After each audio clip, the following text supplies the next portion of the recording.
Good morning. Can you have the archers marshalling everybody into the room so that we start? So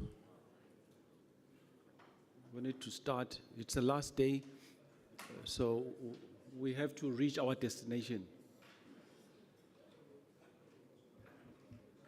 If we take our seats. We will take a register this morning to just make sure. So we'll call your names and say present.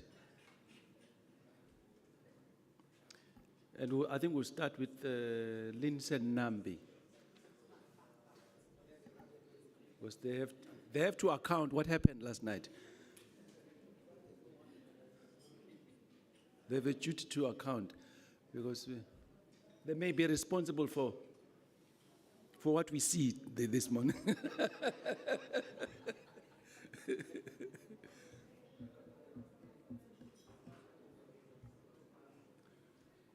Okay, so we'll start in the next 3 minutes. Thank you.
Test 1 2 test 1 2 test 1 2 test 1 2 test 1 2 test 1 2 3 4 5 6 7 8 9 10 1 1 1 1 1 1 1 1 1 1 1 1 1 2 2 1 2 2. Hello, this is a test for Zoom. If anyone on the line, if you can hear me, we're trying to do a test.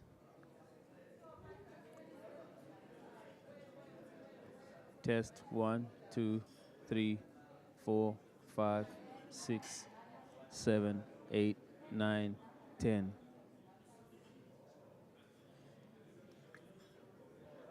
One, 2, 3, 4, 5, 6, 7, 8, 9, 10. 1, 2, 3, 4, 5, 6, 7, 8, 9, 10. 1, 2, 3, 4, 5, 6, 7, 8, 9, 10. 1, 2, 3, 4, 5, 6, 7. The eye, like the mic off. I on ngapha. Ile? Yeah. 1, 2, 3, 1, 2. Awunazi kwayifamba iyakhala ngoku speak. Kusebuza ukhala kwezipika. And the light and indicate. 1, 2. Okay. Man double check kwecala but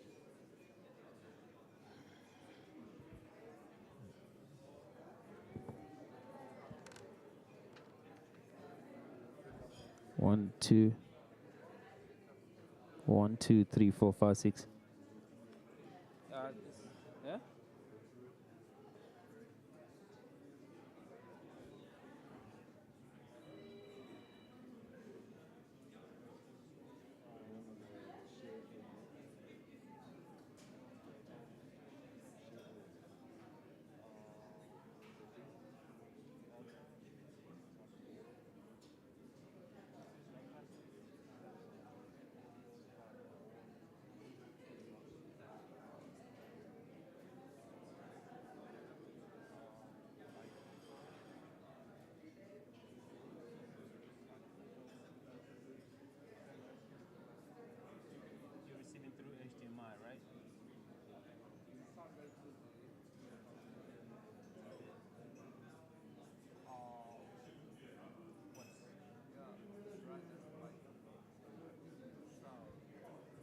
1, 2, 3, 4, 5.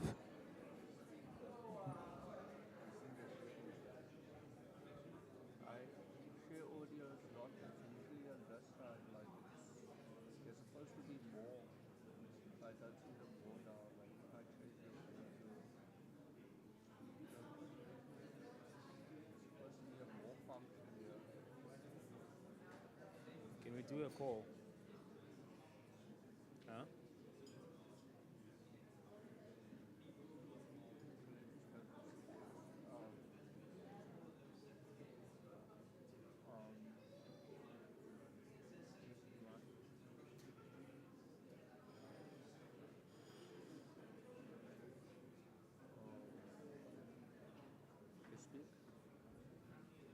One, 2, 3, 4, 5, 6.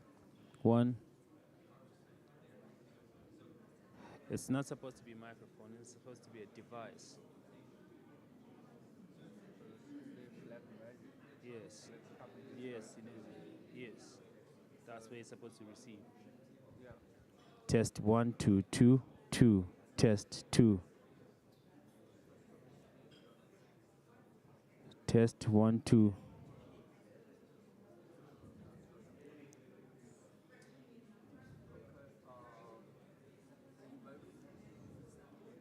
One, two, two, two, two.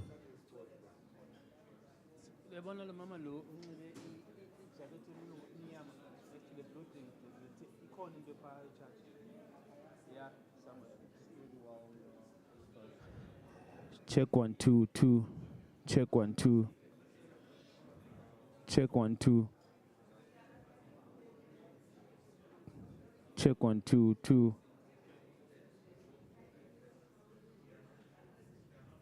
Can somebody call?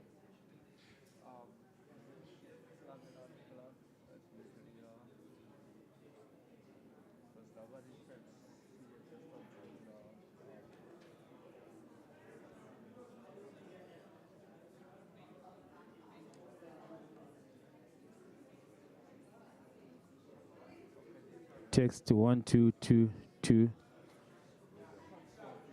Sure.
Good morning, good morning.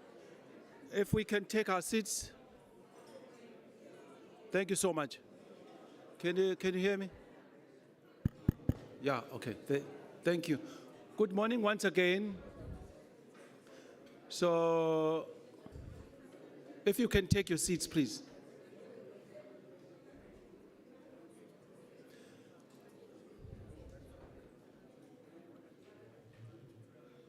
Well, we are not going to reflect on what happened last night. So, because it's not on the agenda. But it's on the floor. It's not on the agenda, it's on the floor.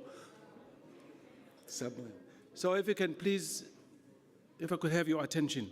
This morning, we've got a very busy program today. In terms of my game plan, I've changed it a little bit in order to accommodate our principals who are present here.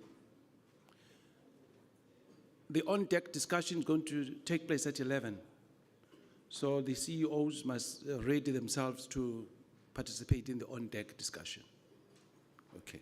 So if your CEO is not present, just alert him or her that he or she needs to join physically or virtually.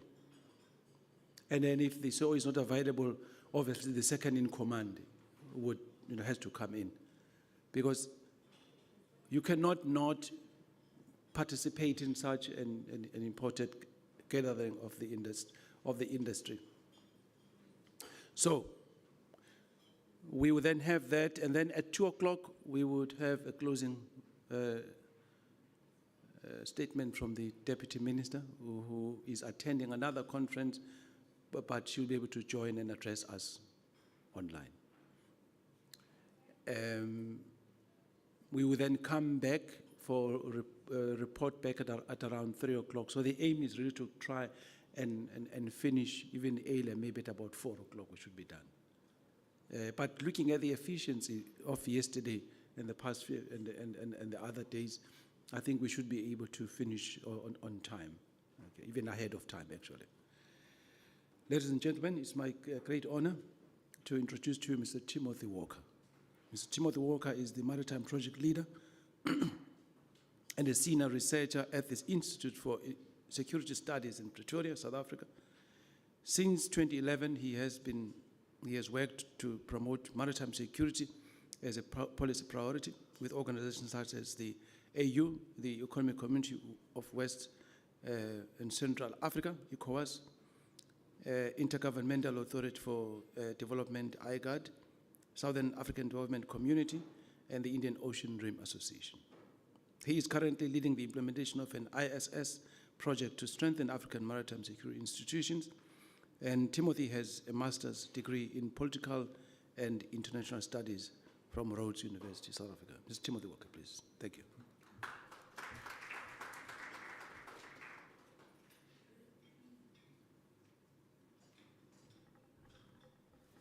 Thank you very much. I have some slides as well, which will not have any text in them, but they're to serve as a bit of background. So please let me know when those are ready to go. Okay, there we go, I can see them. Well, if I keep looking over my shoulder, you know why. Yesterday was a good cause for celebration with the party you were hosting, as I'm sure many of you are aware, but with the second slide I have of the presentation, that yesterday we, as South Africa, signed the Jeddah Amendment and deposited the signature in London, which is worth a round of applause, yes? You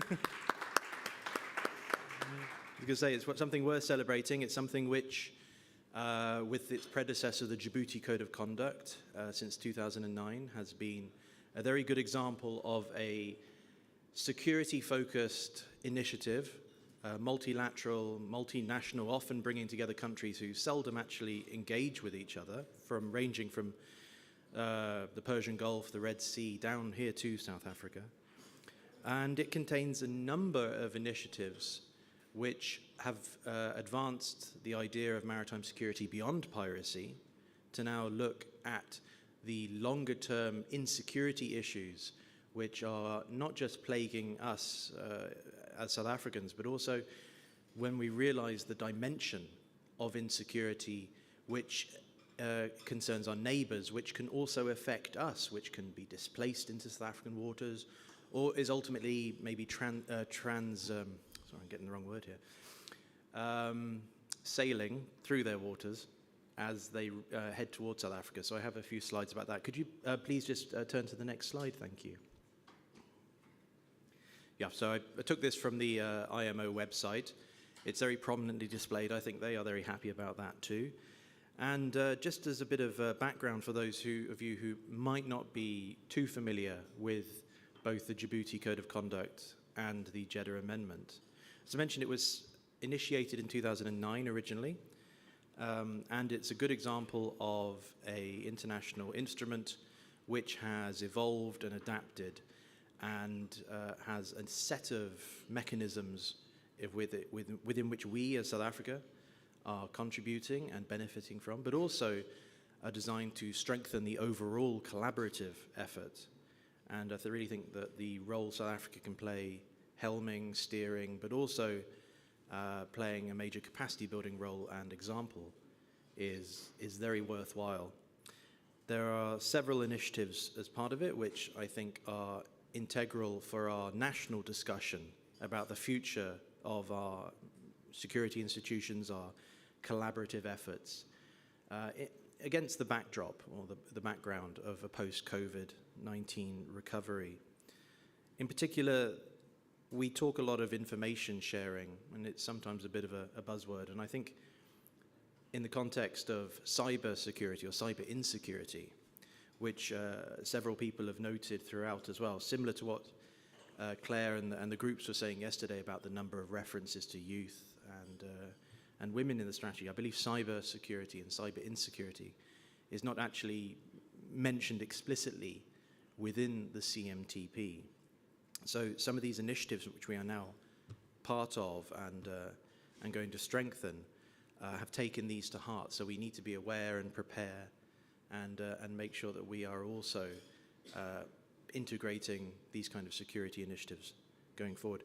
Information sharing is one. It could be about various sets of crime, about alerting neighbors, about sharing of information about suspicious vessels, either transiting your waters or with information you've received which you can alert others. That's a vital cog, and it's sometimes a little difficult to get that kind of process accepted and made into routine because it often involves things like intelligence.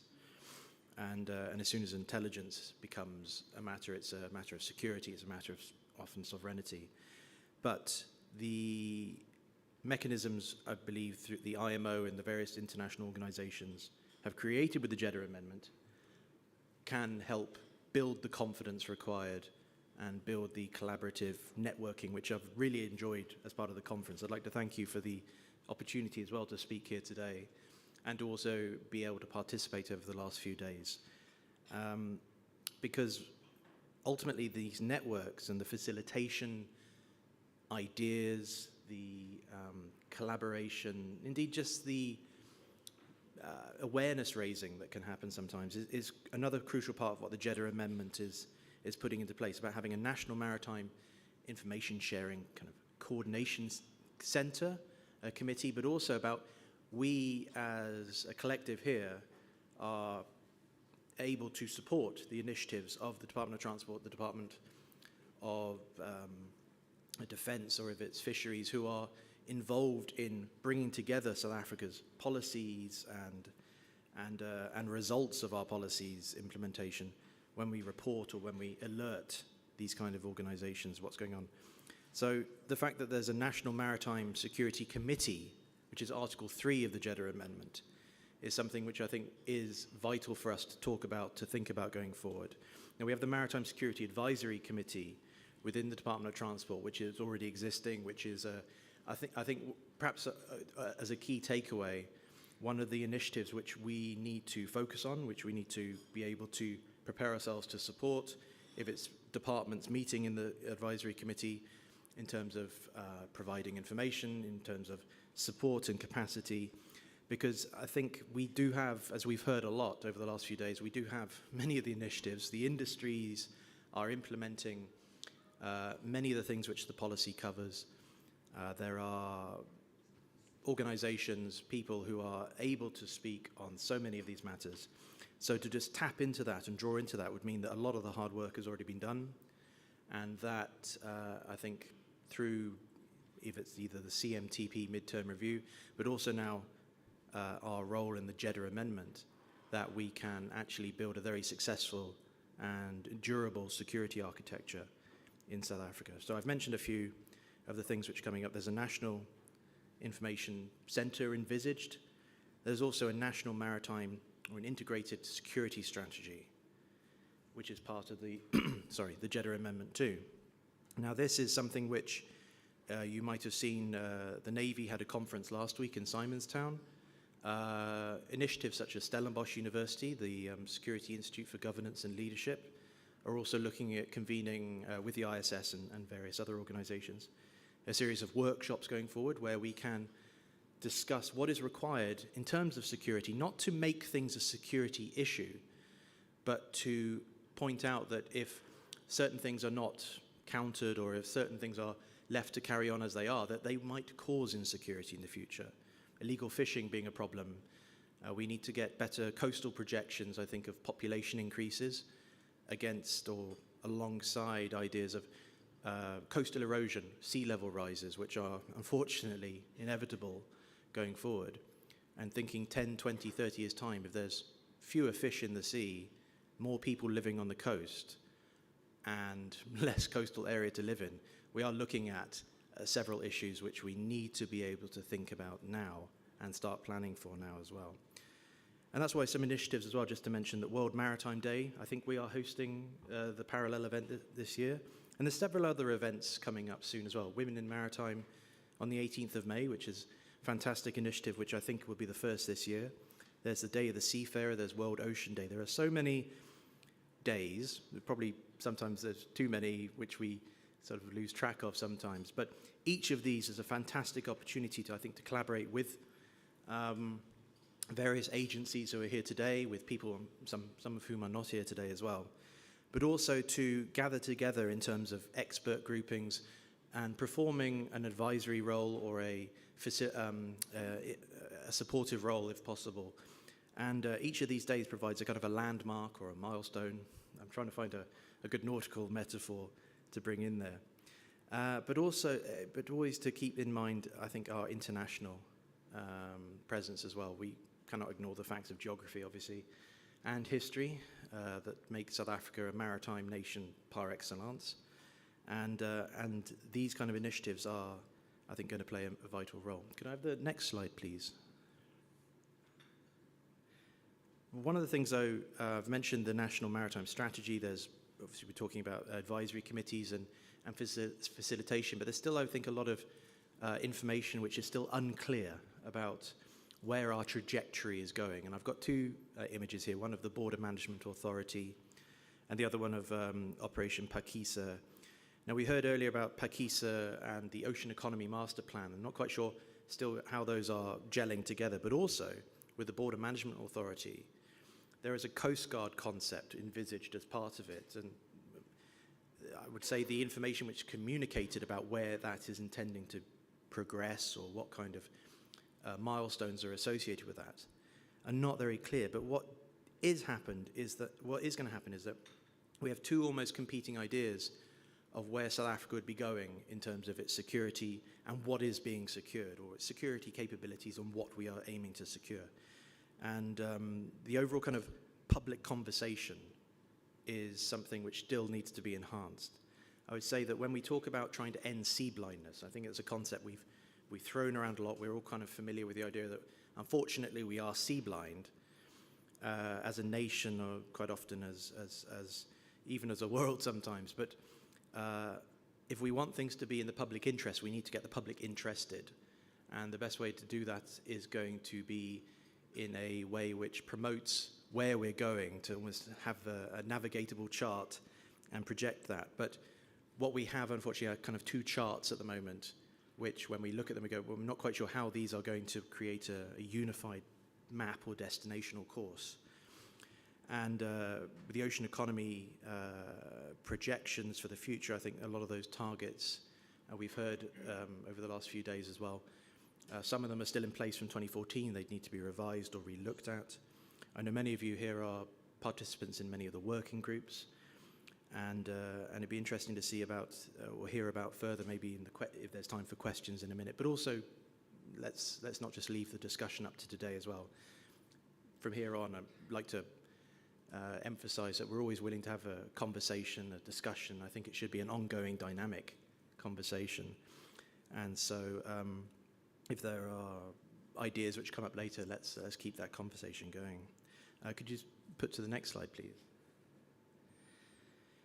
Now, one of the reasons I have got this slide here is I want us to start trying to look at things a little differently. And when we realize that, yes, South Africa as a country at the, you would say, the end of the continent, there is a lot of activity, clandestine, covert maritime activity occurring outside of our direct, either maritime areas of jurisdiction, but also places where we have the capability to reach in terms of having a naval presence or a maritime security presence.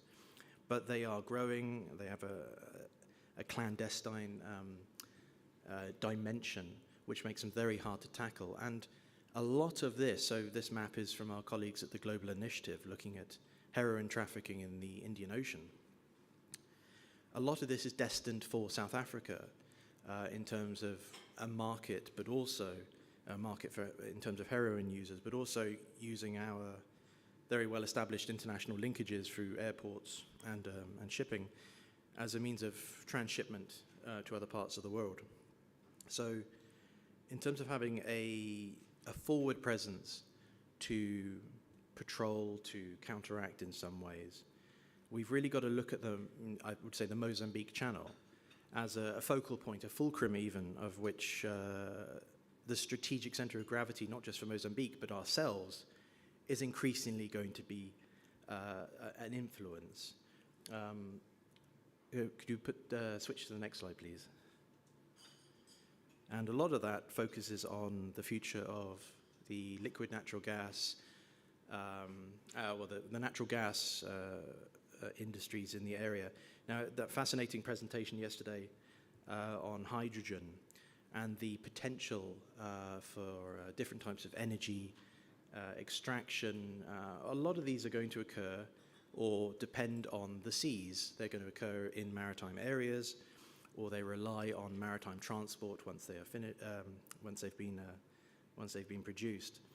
And the reason I focused here on the Coral Sol, which is a floating liquid natural gas vessel, is it is firstly enormous. It's the size, at least, of the Ever Given, which blocked the Suez Canal last year. But it will operate entirely offshore as well. It's designed to operate in a way which you do not technically really have to have a coastal presence, or rather to dock on land. You can operate entirely offshore, which is a model which is occurring in places like Angola, which has been occurring in Nigeria for a long time too.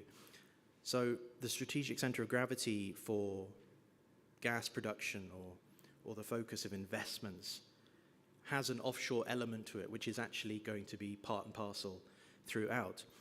Many South African companies, many South African banks are very heavily involved in this process. There's a lot leveraged or a lot dependent on this process occurring, which is why I talk about it as a strategic center of gravity, where we take our energy policy in the future as well, in terms of growing renewables, but also gas being used. The conversion of, I think, Eskom facilities to use gas has been mooted for a long time. So really, we need to be aware that this offshore area is going to be crucial for us and others. It's an area which I say there's a large amount of clandestine covert criminal activity, always crisscrossing this area. You saw from the previous map the large number of landing sites which operate in this area. So we need to know, what can we do about that if there is a problem that we, through the intelligence and information sharing system set up under the Jeddah Amendment earlier, whether we can counteract anything. Could you put the next slide up, please? Thank you. I always just focus on this one. This is a satellite image from Google Earth. You can go on Google Earth yourself and go to Pemba in northern Mozambique. Unfortunately, you'll see a number of vessels which are lodged up on the shoreline on the right side of the map, several on board other vessels. Now, most of these are the vessels which, through the hidden debts, Mozambique purchased approximately $2 billion worth of naval equipment and other maritime equipment. And so in the name of maritime security, which is always a frustration for me, in the name of maritime security, a series of hidden illegal debts were taken out. And the evidence is there, still sort of rusting in a derelict state on the beaches of Pemba. I would hate to be a refugee seeking refuge from the insurgency, coming into Pemba and finding all the equipment there which could have been a major help in terms of saving lives or deterring insurgents from taking to the seas. But one of the things I just want to highlight as well is this really did damage a number of South African plans for the future. And Admiral Wiesner, you probably know about this quite well as well from the work you did sort of 10, 12 years ago. But the SADC offshore patrol vessel as a concept was something which has been long mooted. And indeed, I was in Mombasa last month having a few conversations at a workshop on terrorist travel. And a lot of questions were directed in terms of where is the SADC OPV? This is from initiatives like Interpol and UN agencies. So the information which is out still when people look or think about what's happening in Southern Africa in terms of maritime security is still not necessarily brought up to date still in terms of what are the realities on the ground. I say this did damage South Africa plans to be a center or a hub for manufacturing of an offshore patrol vessel. And the reason I focused on that so much is the interoperability with our neighbors, the plans of our neighbors, a strategic sense of we as South Africa as a gateway for the region, but also as a security provider, as a neighboring country which can provide these maritime security assets, is not necessarily strongly emphasized. I think when we have a national policy, we cannot, and it's a very important feature of it in terms of our international presence and our diplomacy, that we do always have to think internationally as well as nationally when it comes to our maritime transport policy. We are, by geography, by history, and by future, I would say, destiny in many respects, going to have to be present or have to have an ability to be present in the waters around the Atlantic Ocean and the Indian Ocean. But unfortunately, the relations with our neighbors, the plans that our neighbors have conducted are often not in sync or have not been conducted in a way which easily sets that path for us in terms of vessels. And as I say, if you go to Pemba or indeed look at a satellite image now, the image of unfortunately, the lack of interoperability, the lack of coordination in that respect is still rusting on the beach. Could you put the next slide up, please? There's a few slides here, a few photos here, again from the same area in Pemba. The Makanda, one of our offshore patrol vessels, recently arriving in 2021. There's the Drakensberg, again in Pemba Bay. I've got just a photo of some of the frigates in Simonstown on the bottom. But the one on the bottom right is a fascinating case. Now, we as South Africa have been effectively patrolling or deploying a patrol to the Mozambique Channel since 2011 under what's called Operation Copper.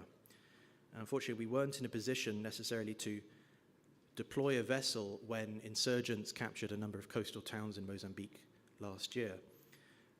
And rather, again, linking to the previous slide, or what I was saying for the previous slide, the country which was invited or was able to deploy was Rwanda, which is not the most renowned naval power in the world. But there we have a number of small lake boats doing operations off Mosambirda Praia last year. Interestingly, it's 007 is the number on the boat, so it made an interesting thing. But again, perceptions, images, symbols matter. And so when you look at what is happening in terms of the provision of maritime security in an area which we have not just a series of threats which ultimately do reach South Africa, but also in terms of our economic interests for gas, for investments in the future, that the image, unfortunately, was not of the two South African vessels at the top, but the Rwandan vessel at the bottom. And I think that's something we need to take into consideration, especially if you just switch to the next slide. Looking at Simonstown, the number of vessels there as well, and the recent Naval Chief of Navy's conference, talking of the state of the Navy, where we're taking our Navy in the future, the projects that we have going forward, one called Biro, which is halfway through, and I'm sure many of you here are involved in Project Biro with the inshore patrol vessels and their incorporation into the Navy, but also Project Hotel, which is a hydrography vessel, which we all agree that if we're talking safety of life at sea, aids to navigation, that role as South Africa as a country is vital, a vital international obligation that we play. And you can see that's the white vessel right in the middle, the SES Protea, which is an old vessel which is now being replaced. But we've often heard as well from the Chief of Navy the almost existential dilemma which is confronting our Navy and various other departments with a maritime security capability, or for whom security is a vital dimension of their work. We need to be in a position to have a more flexible or indeed sustained presence at sea.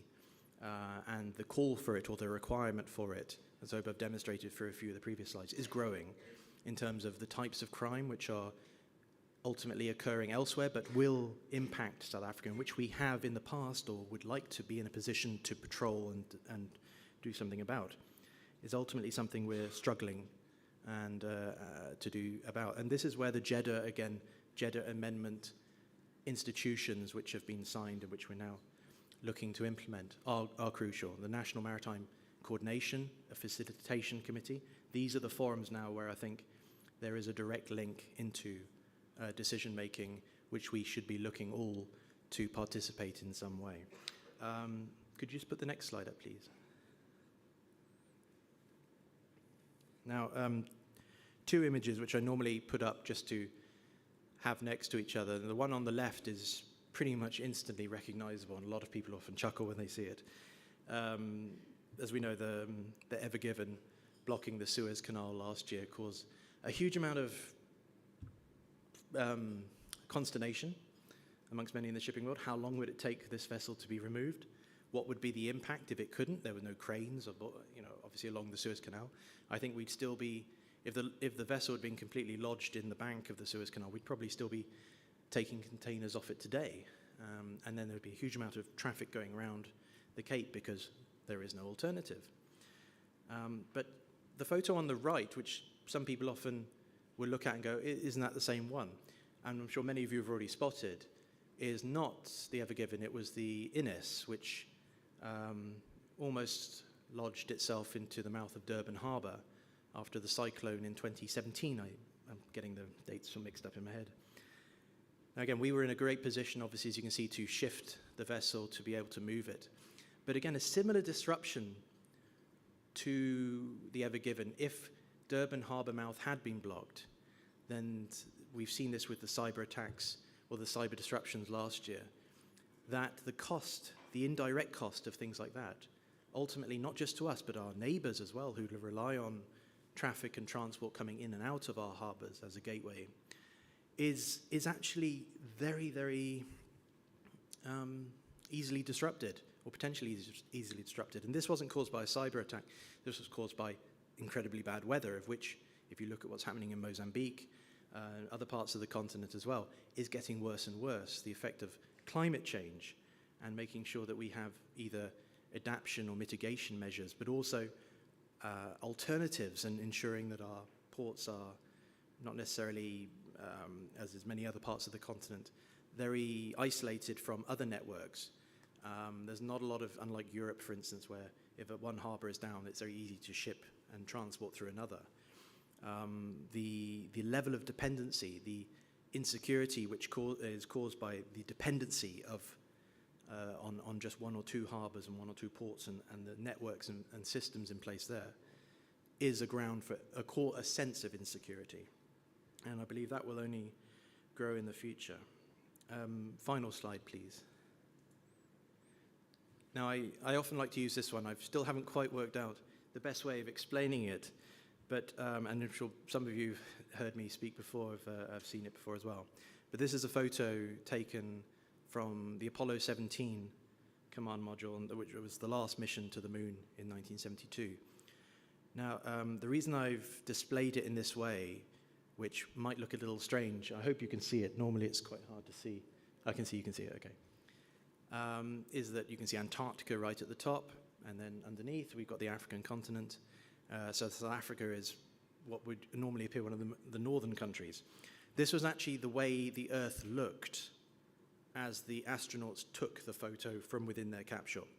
But ever since, every time it's been displayed, it's one of the most famous, it's called the Blue Marble, features on geography textbooks since it was taken, a real dawn of kind of environmentalism, seeing the world like that. We've always flipped it round, so the north is at the top. And the reason I like to flip it round is not just because that's how the astronauts originally saw it, and I think it's worth seeing that way, but also just looking at things from a different perspective reveals a couple of interesting facts which we should always bear in mind. One, it's called the Blue Marble for obvious reasons, given the amount of ocean coverage of the world. But here I think it's even more starkly illustrated just how blue and indeed almost overwhelming the oceans can be, especially when we consider that South Africa is right in the middle of what looked like a series of tremendous storms. We can also see that Africa, in a sense, looks like a big island, which until the Ever Given blocked the Suez Canal and made almost a temporary bridge of sorts. It is. With the Suez Canal, Africa is, in effect, a large island. Now, what we also want to do with this is, by demonstrating, I think, and I mentioned public interest earlier, that we want to be turning all often received wisdom on its head. We do need to be looking at things that we often take for granted and turning them on their head as well. So when we talk about maritime security, when we talk about the maritime dimension of trade, the importance of women in maritime, the role of the youth, and thinking about youth employment in the future, these are things which we've heard are often not considered automatically, or they're not the direct connotation when we think of maritime transport or maritime trade or development. But we need to be turning things on its head, looking at things in a different way and realizing that actually that is still the world. It's not just a different world or something. It's just a different way of looking at it, but we can see the maritime dimension a lot clearer.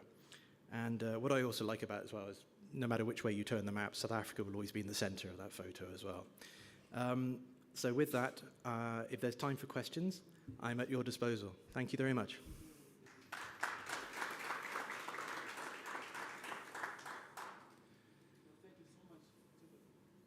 Actually, you have brought us back to where we were before the party last night. No? I think we're more alive and awake now with what we have shared. So please, questions, any reflections on what's been presented?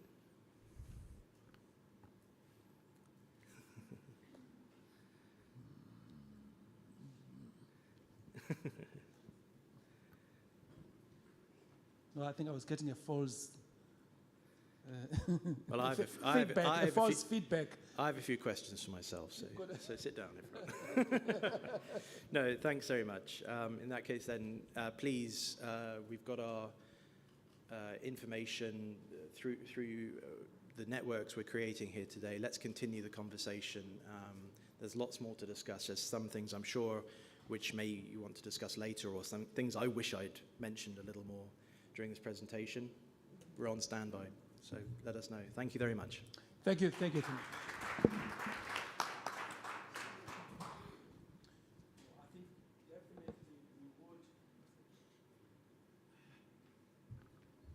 I think definitely. You've got the membership of the Maritime Security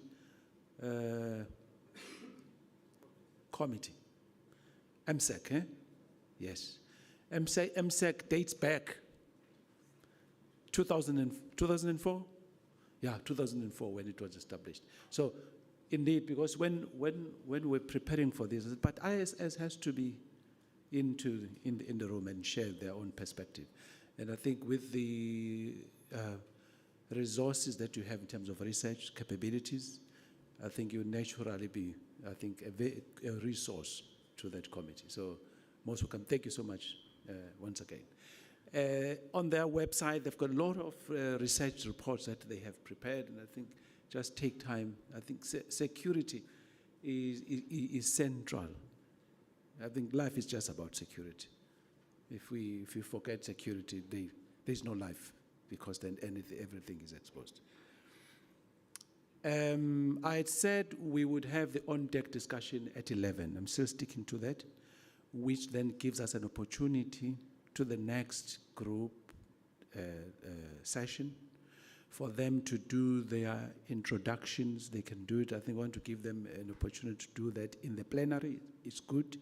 So they can do you can do your introductions, Makeb, and introduce your team and so forth and so forth. And then we can, it would give us enough time to break for an early tea at 10:30, and then reconvene back in the plenary to hold the on-deck discussion, which should last for about 30 minutes, I think, somewhere there, and then we can then break into groups. Thank you so much. Mr. Makebo, you are ready.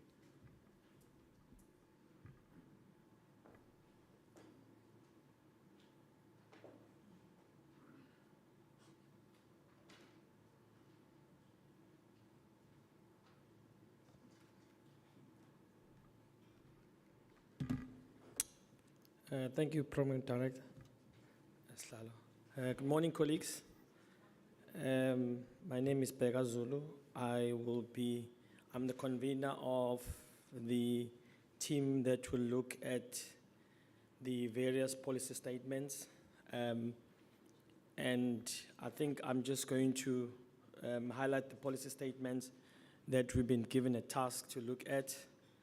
It's Policy Statement 29, Policy Statement 31, 36, and 29, 30, 31, and 36. I think from a team perspective, we have a team of different experts that will be facilitating. The one team facilitator will be Mr. Odom Tati.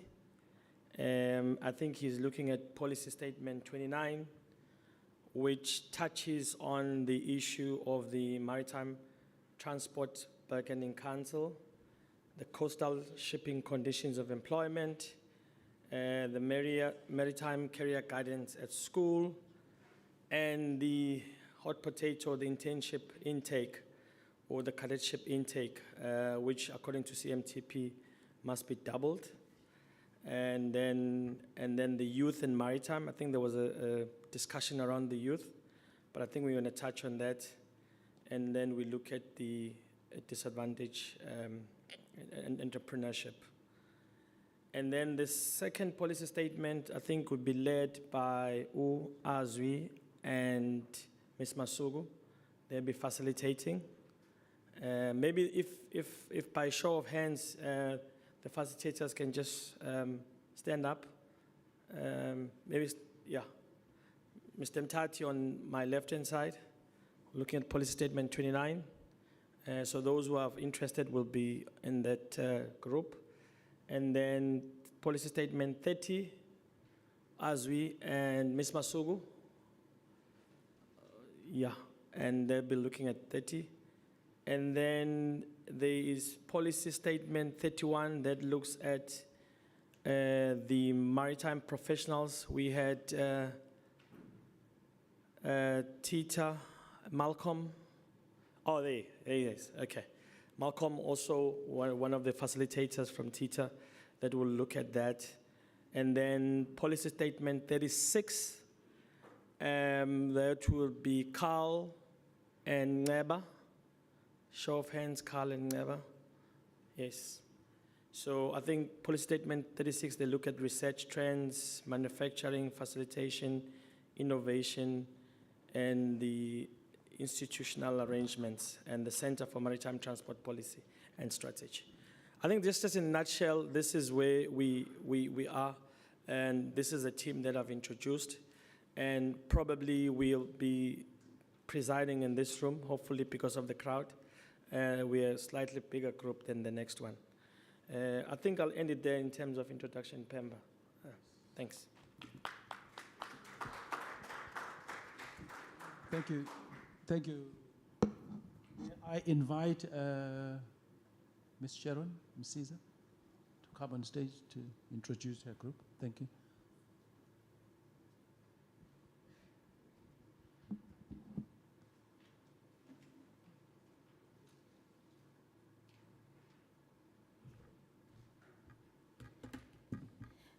Greetings, ladies and gentlemen. My name is Sharon Msiza, and I basically will be introducing the team that will be looking at the legal framework of the strategic objectives, and also we have been given a number of policy statements that we need to look into. So the first one is a transformed and growing maritime transport sector. That's policy statement number 3 that will be conducted or facilitated by myself. And the second one is a globally competitive port system. That's also going to be facilitated by myself. I think it's policy statement number 4, and a sustainable development and growth of local marine manufacturing, including offshore industries and related services. That will also be myself. That will be myself. Then we have an effective socio-economic program for the development of small harbors. That's policy statement number 7 that will be facilitated by Abongiwe. And the second one is an effective and transformed coastal shipping and cabotage market. Policy statement number 8 will also be facilitated by Abongiwe. Innovation, financing, incentives to support the development of growth of domestic shipping, that's also Abongiwe. A well-regulated and effective hydrographic services, that's also Abongiwe. But I just wanted to highlight that we've had people who are scheduled to facilitate some of the policy statements. Unfortunately, they were not able to make it, so hence it'll just be myself and Abongiwe. She'll just raise her hand over there. So when we break our sessions, then I'll be the one who be dealing with 3, 4, 5, 7, and she will deal with 8, 10, and 17. Thank you. Thank you. Just to also clarify that this relates to law, legal issues. So it's not the repetition of what you have already discussed under those, but they are looking into what are the legal matters that we need to, whether the existing laws are sufficient, are they new, is there a new requirement for new legislation, amendment, and so forth and so forth. That the session will be, the opening remark will be made by the Maritime Law Association, which some of you are members of. So it's going to be an exciting. So if you are a lawyer or an aspiring, you love working with law, that's the group for you. Okay? Do we have lawyers in the room? How many lawyers are there? Can you raise your hands? Yes. It's going to be exciting. So I'm looking forward to that group because there's going to be quality coming out of that. Yes. Thank you so much. I think then that brings us to inviting Ms. Mabuela to explain where the conference rooms are. Can you just take us through that?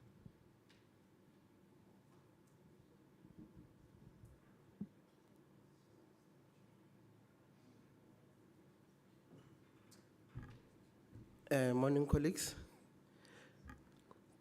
Okay, maybe still sleeping. Good morning, colleagues. Okay, that's better. I thought maybe we should blame Lindsay Nambi about the party yesterday. Yes, so we are in the plenary room.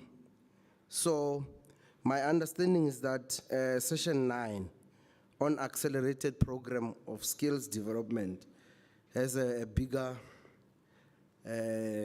activities and items, agenda items.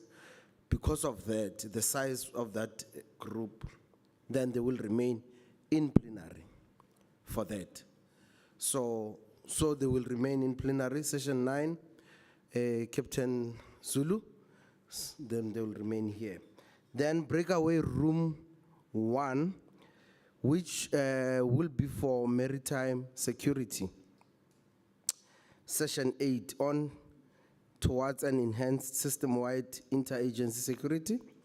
We will use breakaway room 1, which is just on the corridor. It's just on the corridor.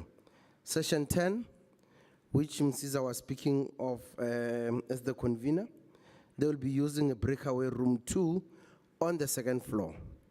So it's just on the 2nd floor on the right. So I think we'll operate from that basis. So colleagues, just join in. There's no repetition. It's new work for the day. So just join in and participate. Thank you.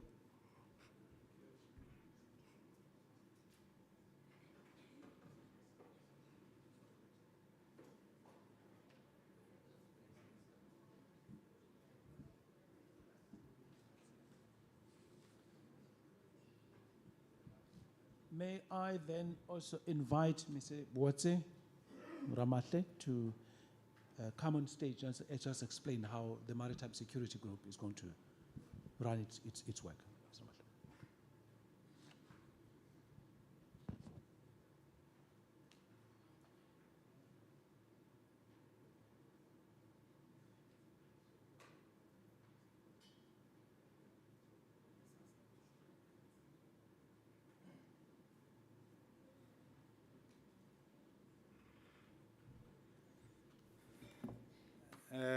Good morning, colleagues, and thank you very much, Ntate Ntuli.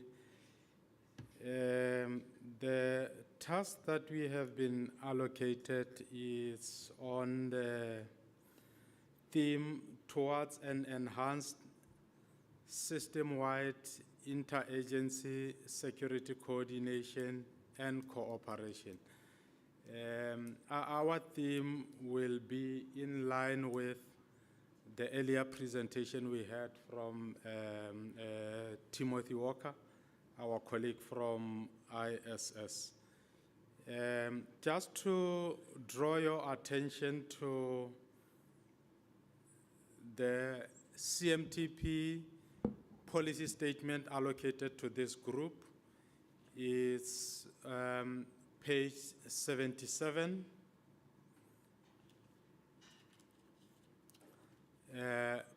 Policy statement number 15, an enhanced maritime security coordination network. Basically, those who may have an interest in that, as Ntate Ntuli has indicated earlier on, the common phrase is that all countries aspire for security, and we all know that security is a prerequisite for development. So if we are interested in our countries to have this desired development and output, it's important that we have an enhanced maritime security coordination network, and the current network and the system is anchored around the Maritime Security Advisory Committee led by the Department of Transport, and it is established in terms of the Maritime Security Regulations of 2004. And the second CMTP policy statement is number 18 on page 80, which is enhanced access by security agencies for the purpose of defending and protecting the territorial integrity and sovereignty of the state. One of the key policy statement in this CMTP, and in terms of the arrangement, the architecture of maritime security, currently there are some regional establishments that have been established, and South Africa is part of that. One of them is the Djibouti Code of Conduct. I think Timothy has shared with us its origin and where it is currently. And the other important regional maritime security structure is the Indian Ocean Rim Association. In short, we normally call it IORA.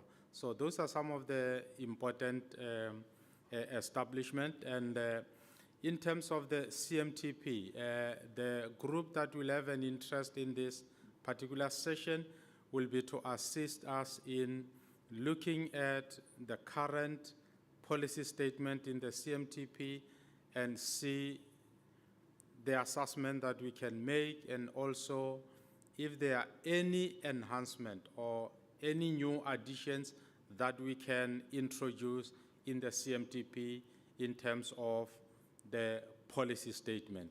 And Terence also requested me to check from the plenary colleagues, those who will be interested in joining this working group. Colleagues, by a show of hand, we can appreciate that. Okay, 1, 2, 3, okay. There are some interested parties, so you are most welcome. Even those colleagues who may still be undecided, the room it's open and the invitation is open. Thank you.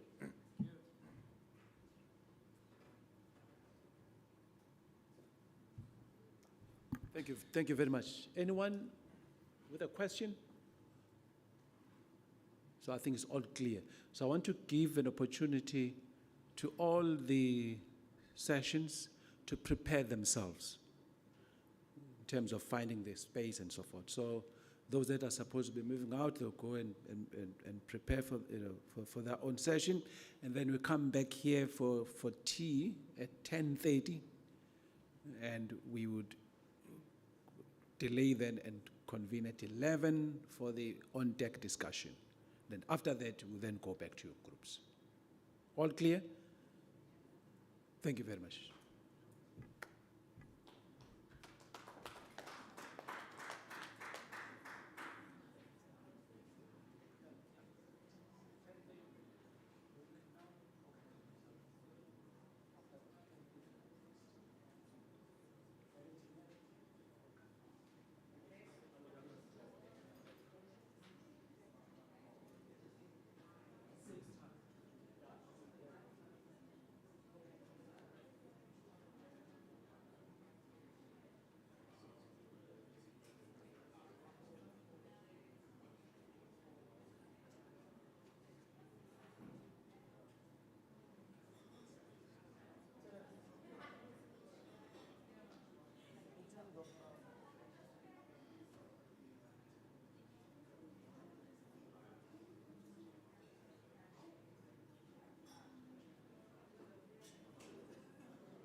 Okay, look,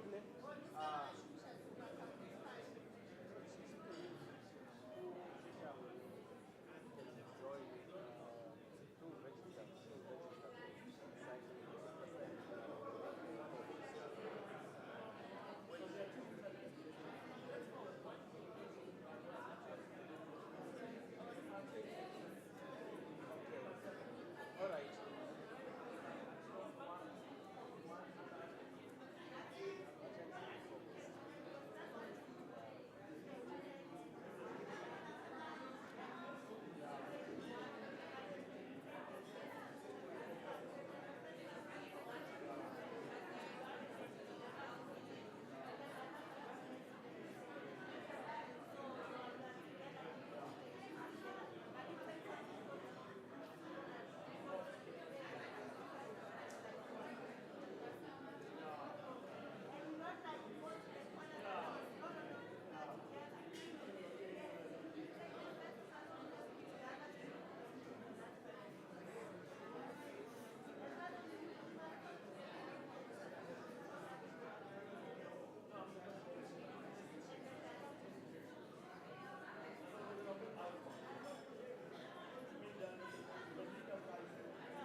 10.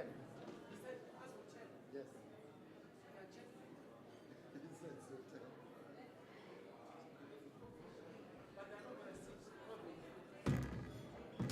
Seat, please.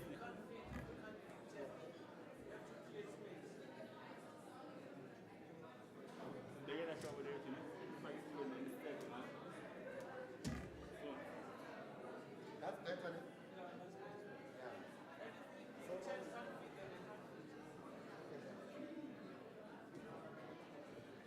Ano sifake singa? Hey, hold.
Good morning. Good morning. If you can take our seats, please.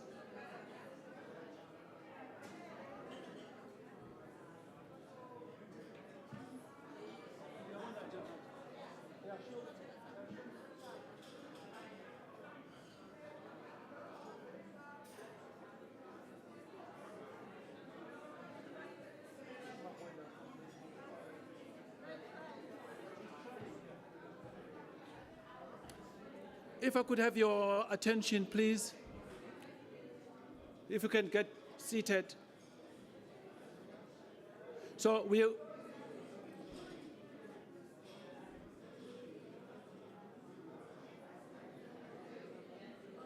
Thank you. Can you get seated? Shh. So this is even more powerful than my voice. Okay. Can you take your seats, please? Right at the back there. Everyone deserves a seat.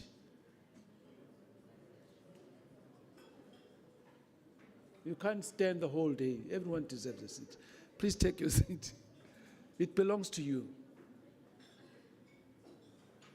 So we want to elevate certain people to be with us. So it's really a random selection, because I was asking for the list of who's going to be here. But I think I need just to pick up a few people that must be here to be, well, this is now, they will be representing you. It's like a test. So I'm sure you have been interacting with them, and now they are your team. So they'll be asked questions, so they have to pass. So they have to pass. I'm sure you are very bright people here, and whoever we pick and choose would do an excellent work. We've got as I indicated, we are bringing forward the on-deck discussion. So we will be inviting our leaders. You know what, we've got leaders, we've got our leaders here. So we will be inviting them to come onto stage. And there's going to be a conversation, a discussion, reflecting on the past 3 days, which I think is going to be very exciting. And it will give an opportunity to these leaders to say what do they see there into the future, in the horizon, what they see. And if I see that in these people that are going to be here, there's no young person, I'm going to pick up young people to be part of the conversation. If there's no women, would bring in women to be. If there's an overrepresentation of women, would offload in place of the youth. I'm joking.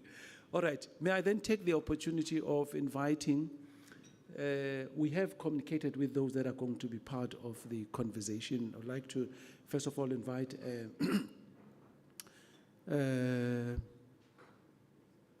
those that remember that they were on the list. On the deck discussion, Ms. Komontla from Linson Nambi, would you please join us onto the, yes, of course. I've started, I said I'm going to do that. So would you please join us to the panel? Ms. Teresa Williams, please. Thank you. UKZN, Professor, please. Please join us. Yeah.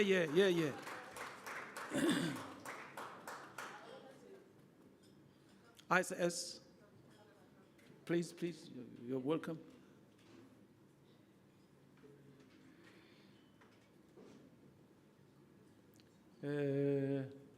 Amsol is in the room. Yes, Amsol, please come on board.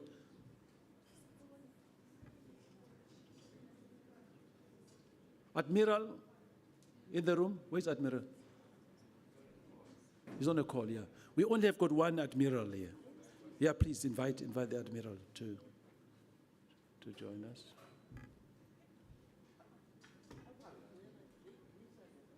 Captain, please. Captain Keller. Now the captain. Now this is the category of captains. Captain Chief Harbour Master, he's here. He's invited. Ms. Joey Mulaudzi, CEO, PRSA.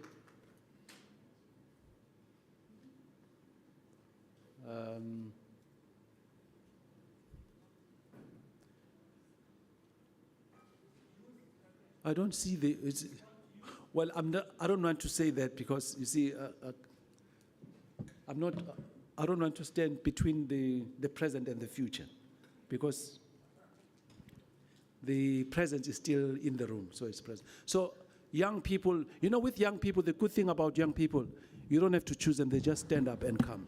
Said, we want to come, want to occupy our space. Yeah. We also, I cannot leave you, Sisi. You can't be outside of this conversation. You have to be here. You know yourself. Can you just, there's an obstacle in front of you. remove the obstacle. Come on stage, come. Thank you, yeah. So,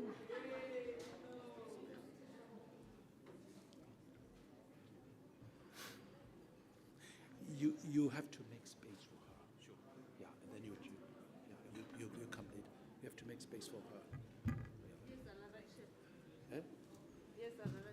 Respecting COVID. No, you can't hide. You can't. the more you hide, the more you are visible. Yeah. Okay. No, we would give you a chance.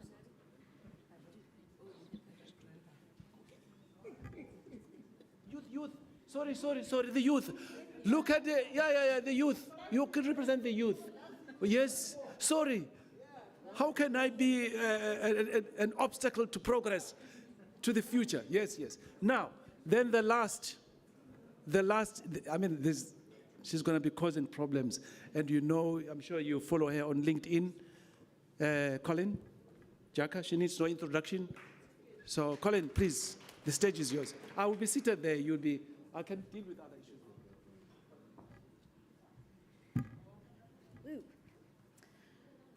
Right, morning.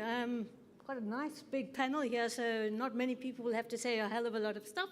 You've got a few minutes, I think, but just to welcome you here, I'm going to forget protocol for a minute and just say, all protocol forgotten, everyone in this room is equally as important as everyone on stage, everyone on the floor, everyone in government, everyone on the board of committees anyway. Okay. And then I'd like to just raise my bottle, a glass, to us all for being here for 3 days. I think we all left our cynicism in the offices and came here with hopefully some open minds and open spirits to discuss what we wanted to discuss, to get out in the open what we wanted to get out in the open. And I take my hat off to you. Dumisani is going to take his hat off to us. And I must say, I'm also going to raise my glass to Dumisani and his suit. My goodness. I want to know where he got that. And it makes me think we need a fashion column in the magazine. All right, let's get on with this. I'm Colleen Jaka, editor of Maritime Review Africa. I've been reporting on the industry for close to 3 decades, which is quite frightening. So I wish I could say I represent the youth, but I don't. As a journalist, I obviously tend towards the dismal, and it's a journalistic thing we do. But as a niche publication, we've tried to create a balance to understand where we are getting things right, celebrate the good stories, and go forward. I know that there are amazing initiatives happening out there, and as much as we get clogged down in the doom and gloom of what we want to achieve and haven't, we need to acknowledge that we have some wins. Just as a matter of interest, before I ask my esteemed panel to weigh in on what we are going to discuss, I'd like an idea of who's in the room. So, anyone here who's from private sector, raise your hands, including the people on the stage. Okay. Any government departments? Raise your hands. Oh, in the minority. Okay. And then associations, academics, and NGOs. Okay. Oh, we've got some good minds here. And then lastly, and certainly not least, any newcomers to the industry that perhaps are still finding their feet, that are, haven't actually dipped their feet in the water yet. Anyone representing? Awesome, welcome. Okay, and then I'd also just like to say that if you look at this varied bunch of people that sit with us today, if I go back 2.5 decades to a conference that I attended that would have been similar to this, I can honestly say I would have seen a lot of white men with gray hair. So, we have done something in this industry. If you look at who's sitting on the stage, who's in the audience, and I think we need to acknowledge that some transformation is taking place. Whether or not completely, but it is.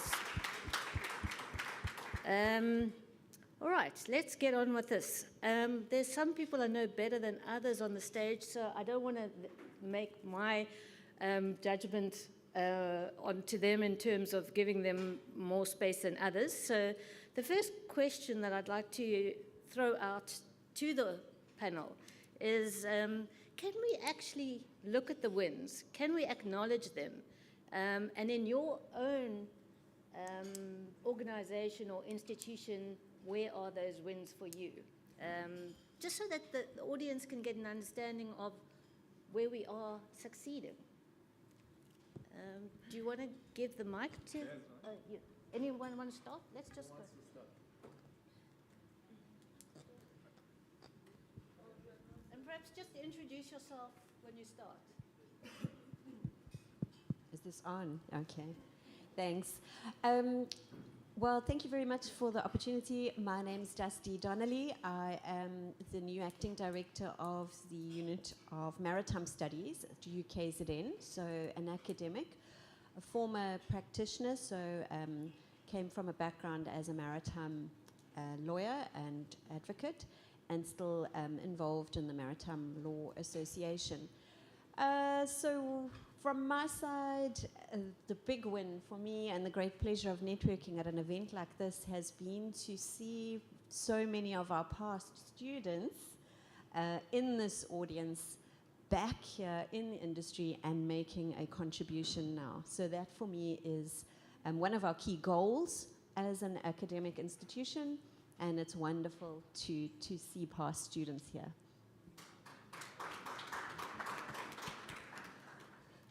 My name is Kumontla. I'm from Women in Oil and Energy South Africa, and also a director at Linson Nambi. I think one of the reasons why I'm here is because, and representing what we do, is that we have formed an organization of ordinary women into an investment company that is now a majority owner of a shipping company with 3 vessels. So 1,000 ordinary people who could never ever participate in the industry are enabled through our organization. So something good has happened out of this, and we think that it's transformation because now we have ships that are owned by black women and young women.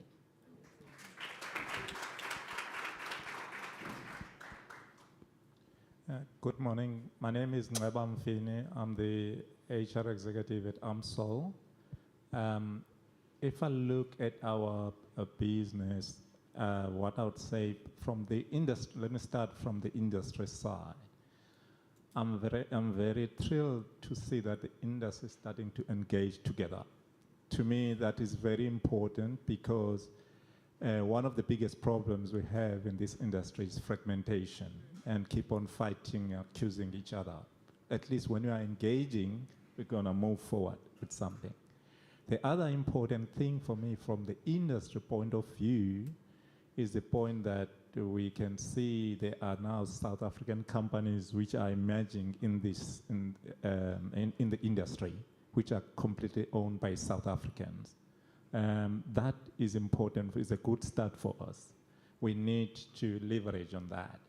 From the organizational point of view, from AMSOL point of view, we are we're like everybody else. We've had difficult times with COVID, but we have been able to continue operating at business continuity. We kept on going with less impact when our clients had all sorts of stringent expectations from us.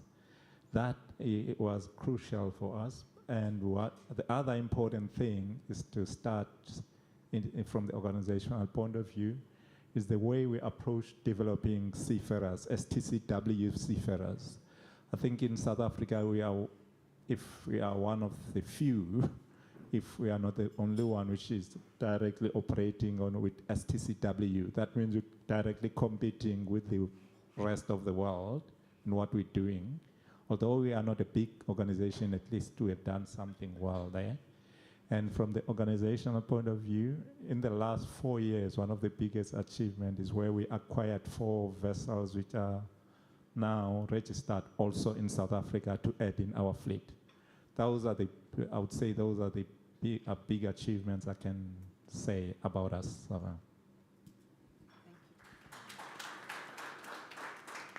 Good morning. My name is Innocentia Motau from MSc. My biggest highlight in my career of Maritime is the fact that I got a good sponsor who believed in me, a multinational, and they actually made me an enterprise development beneficiary of Mediterranean Shipping Company, which is the largest now in the world.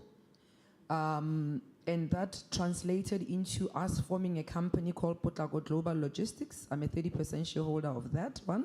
They gave me all the customs work inside MSc. So I'm shining there. And my thing and my passion is that I'll never succeed if our ports are not succeeding.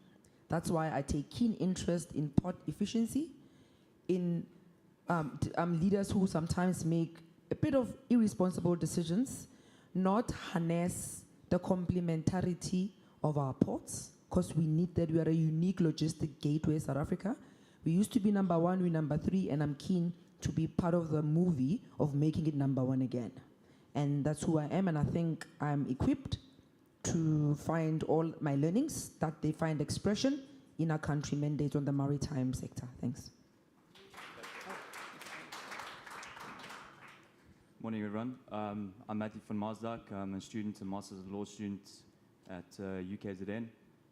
Dusty is my supervisor, but yeah, I just want to say an immense thank you for this opportunity. Especially, we need to have more students at events like this.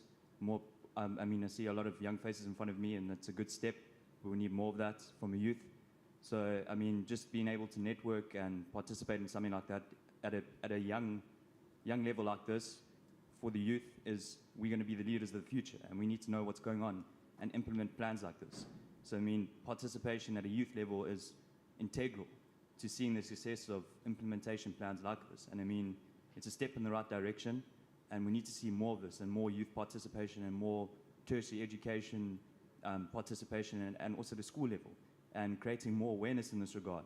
I mean, we chat about creating maritime cities, but one, we establish a maritime culture starting at a grassroots level, starting at your schools, and then build from that, and then you'll see a change. And I mean, that is part of the process. But I mean, yeah, thank you.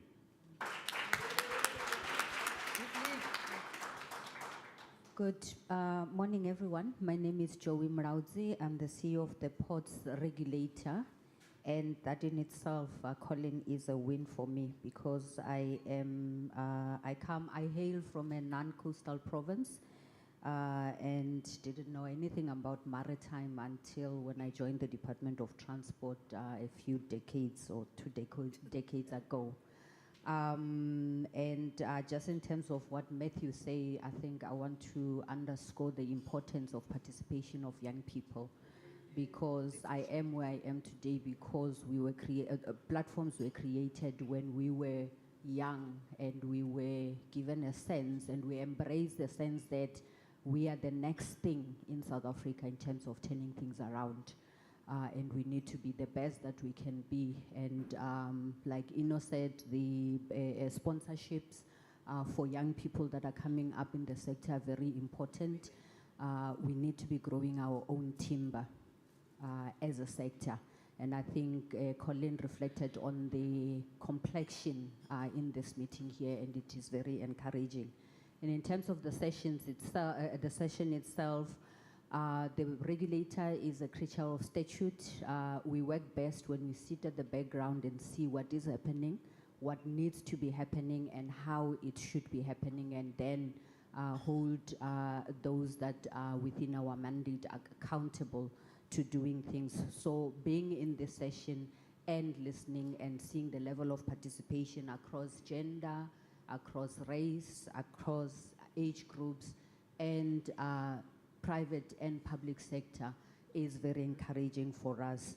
As a regulator, we very, our takeaway, our win from this is we've engaged with a number of role players and stakeholders that previously we just knew the names of the companies, and now we know in our processes we are able to reach out to so and so because they will enhance our regulatory processes or developments in the maritime sector. Thank you.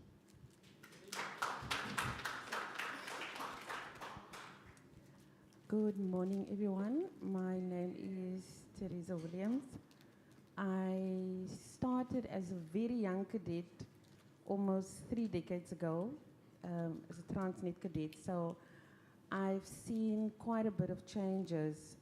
So in echoing what Colleen and my CEO to my right has just said now, there's been so many changes and so many wins, and it's been phenomenal. And being part of the dawn of democracy initiatives and really walking that road with the country, one has really been part of the changes.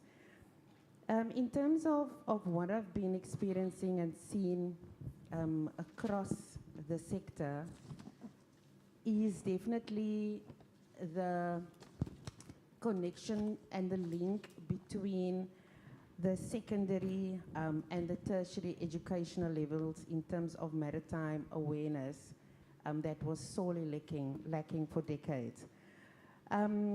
In terms of maritime education and training currently, because currently I'm the head of maritime at Cape Peninsula University of Technology, and that's been for a few years now.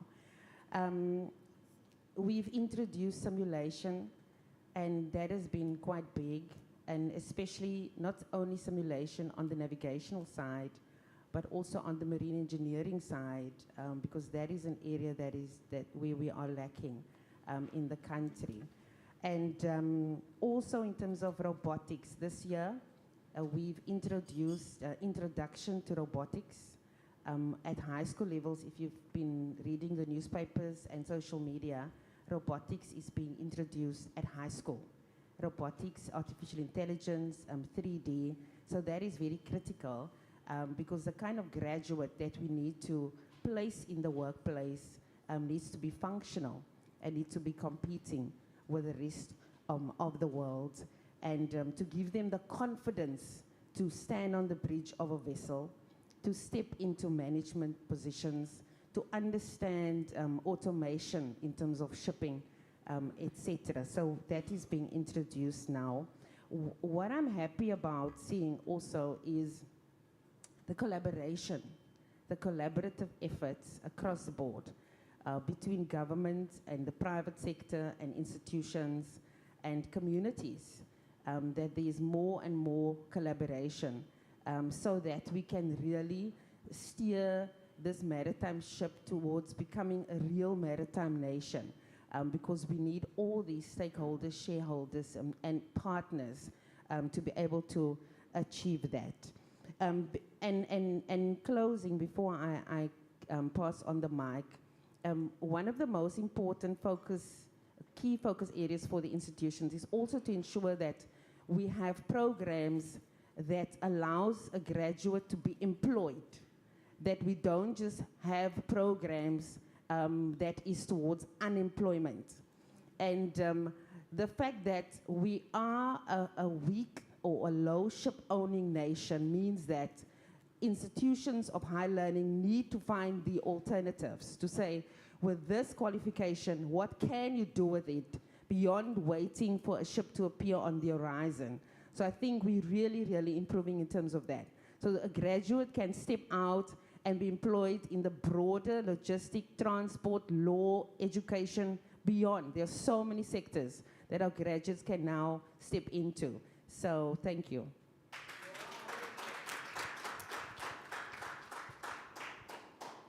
Sure, I don't know how to top all of those comments from the other panel, you know, but anyways, my name is Vernon Keller, I'm from SAMHSA.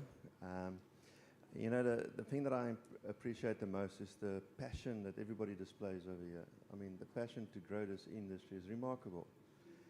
You know, the scary part that I think about is that we are actually the industry experts, and who knew 20 years ago that we would all be the industry experts today? But that gives us a duty and a responsibility, because we have to ask ourselves the question, who's the next experts? Are we prepared that we can hand over the mantle to other people? And that is where the growth is so important. We have to train seafarers. We have to get ships on the South African register. We have to collaborate with industry to make it an easier entry point into the market for everybody.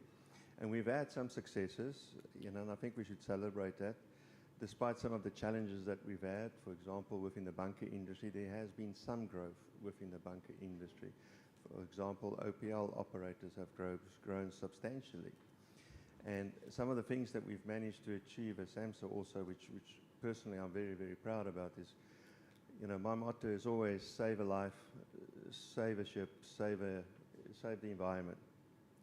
You know, and what I'm proud about is during COVID, but with the Department of Transport and some of our other partners, we've managed to repatriate thousands and thousands of seafarers, both foreign and South African. South Africans we brought home. Despite all the challenges that what we've had, by the teamwork that we displayed, we got them home, you know. And what maybe many people don't know is we've just completed our STCW audit by an independent panel of experts, and we have submitted our report to IMO. So hopefully we'll get some feedback within a month or two, and then that hurdle would have been passed. Nice.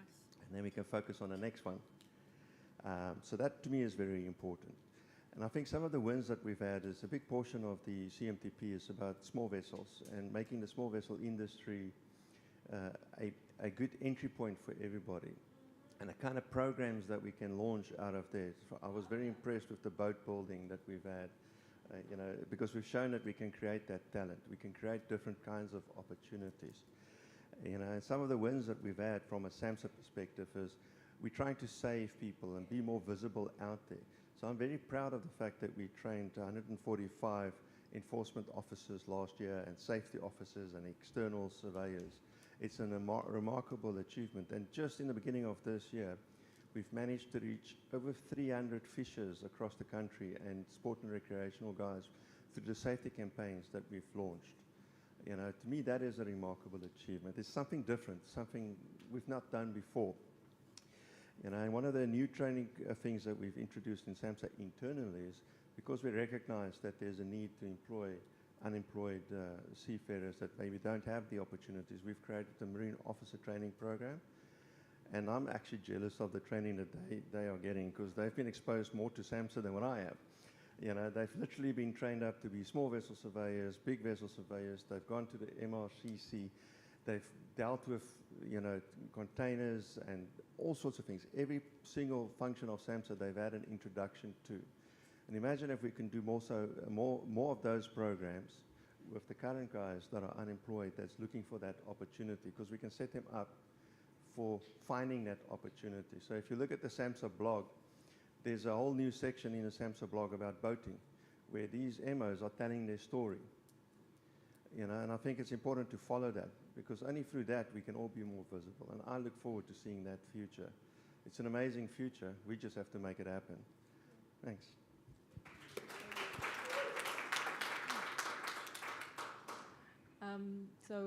Good morning. I'm Kashifa. I'm the CEO of the Saldana Bay Industrial Development Zone.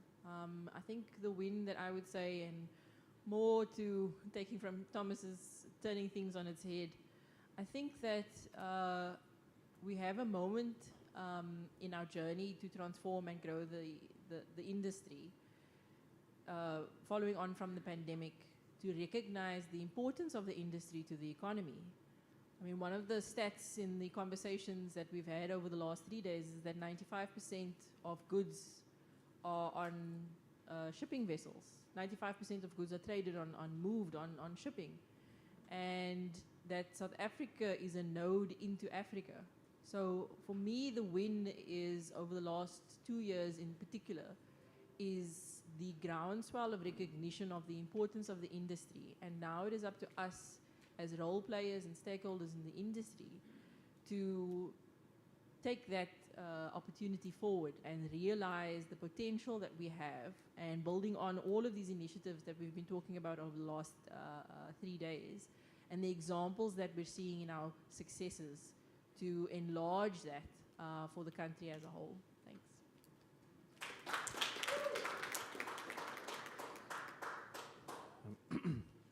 Thanks very much. Again, tough act to follow with all the comments so far.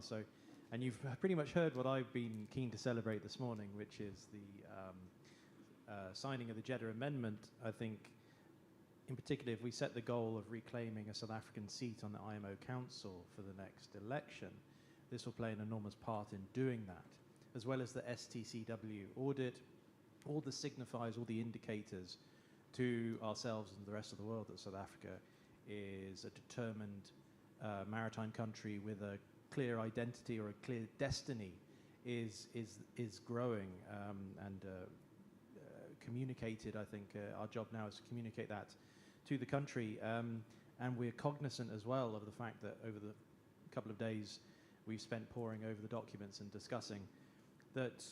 I talked earlier of sea blindness. You could characterize some of the parts of the document as youth blind.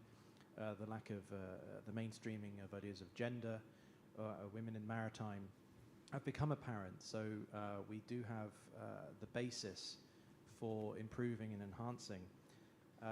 It's also very gratifying to think that there is no impediment to thinking of the maritime dimension to the national, if it's employment, if it's security, if it's a culture going forward that, for instance, despite my accent, which I've lived in South Africa since 1996, so believe it or not, I've always lived in Johannesburg. I was never really thinking of the maritime domain, but as you mentioned, with the ports being the interface to the region, to the world, inland areas would not be able to sustain themselves without an efficient, safe, sustainable maritime interface.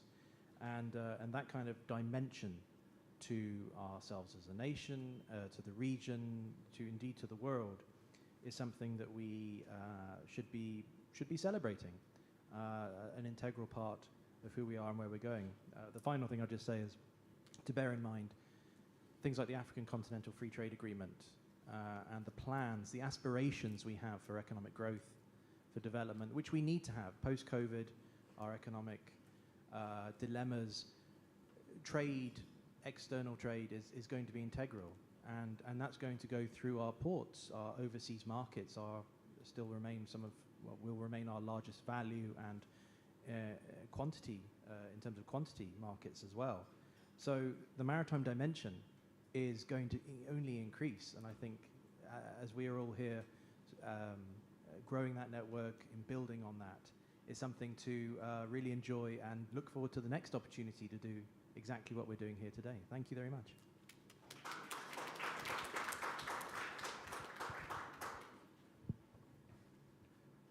That's a difficult one. I'm the last person to speak. And the fact that I didn't get the brief, I was out by the time people were called. But yeah, I think on my side, it's also a bit difficult because I know that just the last speaker speaking about the ports, and ports, it's what brings all of us together, because anything that moves in the maritime sphere, it has to involve the ports. So, the success of the port means it's a success of the economy. So currently, yes, we have a lot of challenges, and I think we talked about them, especially the past few days. But again, yes, those challenges, we just need to overcome them, because we can't sit with the situation that we currently facing at this point in time. I've been privileged that I've been in a port environment for the past 20 years. When I came, I was very young that time. There are a lot of people that were in the system that are no longer there. One of them, Teresa, was speaking just now.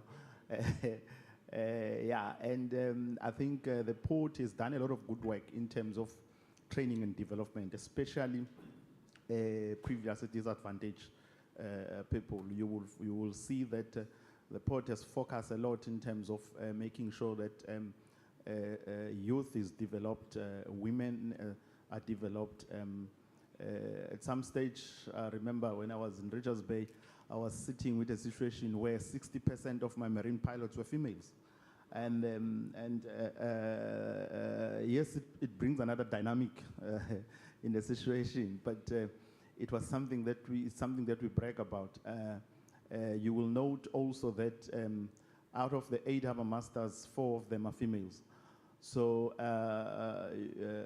around the coast. So yes, I think as an organization we've done a lot of good work as well. But having said that, the bad news will always overshadow the good things that we've done. So yeah, and that carries on, and we're still in a process of making sure that we improve a lot that we need to improve. But coming into the CMTP actually give us an opportunity to be able to work together as organizations, especially state organizations. The collaboration is very, very important. I think it also been emphasized again now, because most of the time, as I think one of the speakers talked about, that we normally blame each other instead of working together in solving problems. But the problems require us all. Vernon talked about the bunkering, that all those challenges that are faced there, also the wins, they cannot be, we cannot win if we're not working together, because it requires us to work together. But I think we're grateful to have the CMTP. I just think that, yes, there are a lot that we could have achieved, but however, yes, there's some ground that we have covered, but we still need to cover more. I think it's important for us to reflect on how we can actually focus and speed up certain things that needs to be speed up, because I believe that it's too much. There's a lot that we could have achieved if we're a bit more focused than we have been. And I thank you.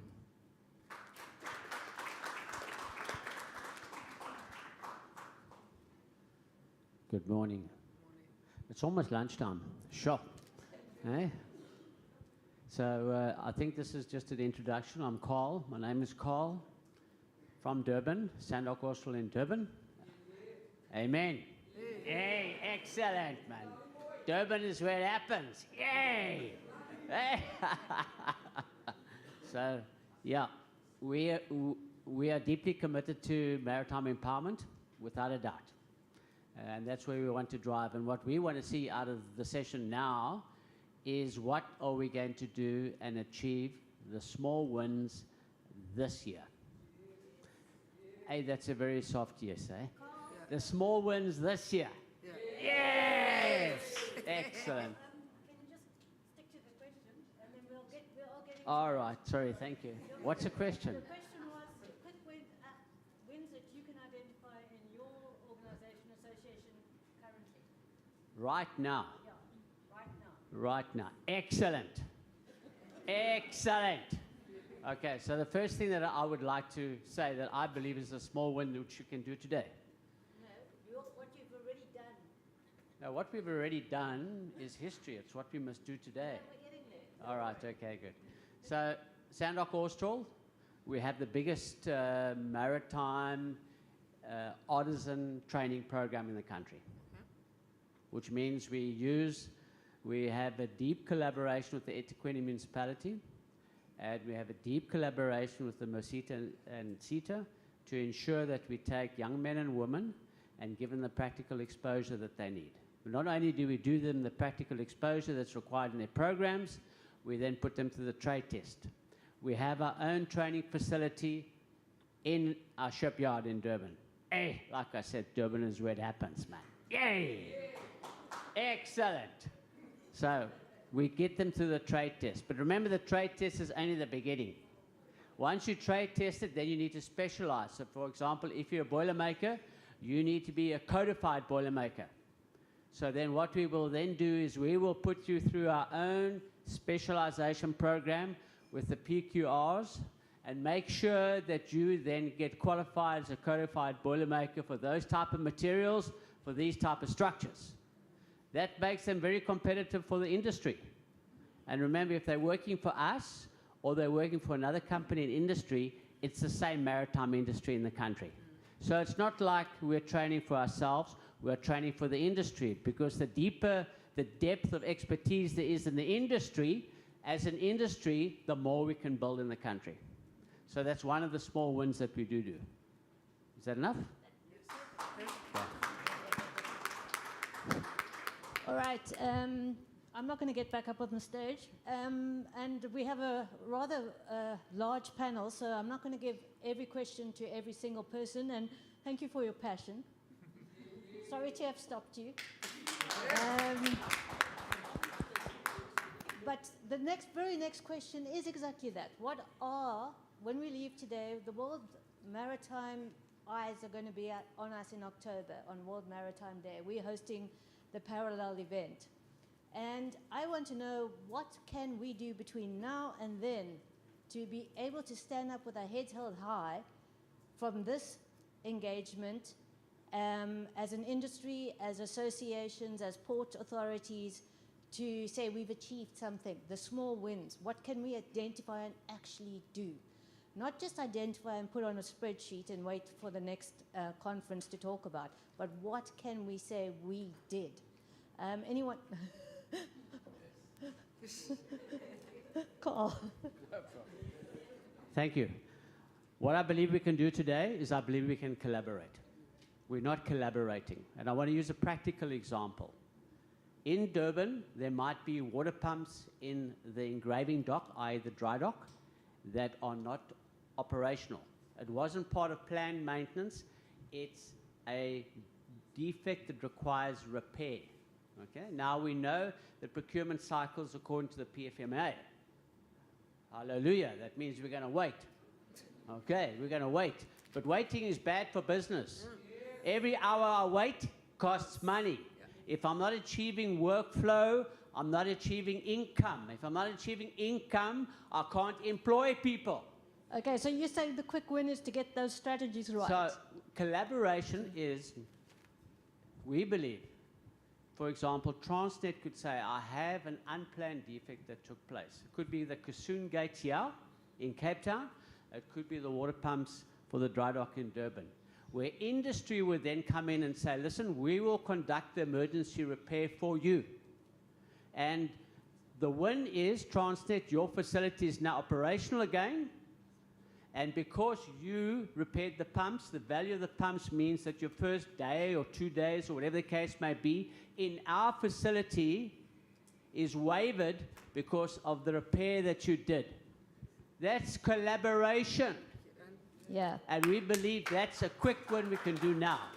Okay, I think the gentleman is from Transnet, correct? Yes, yes. Is that viable? Because that sounds great. It sounds great, but I'm not sure it's viable. The reason is because of the PFMA that you talked about, and also because we follow an open and transparent process when it comes to repairs. But I think it's something that needs to be explored.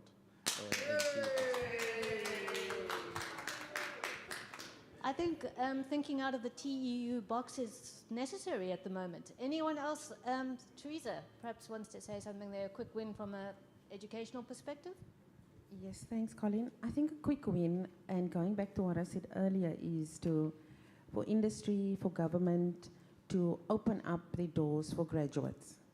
That we think beyond sea time, we think beyond placing somebody on a ship, open up the doors, advertise, and place them in employment so that they can get the necessary experience, because the workplace, when you look at an ad, it says experience, 12 months experience, 24 months experience. So I'm asking on industry today, give our graduates the experience. Thank you. Okay. We've got some companies in the room. Let's see a show of hands who's going to employ a graduate by World Maritime Day.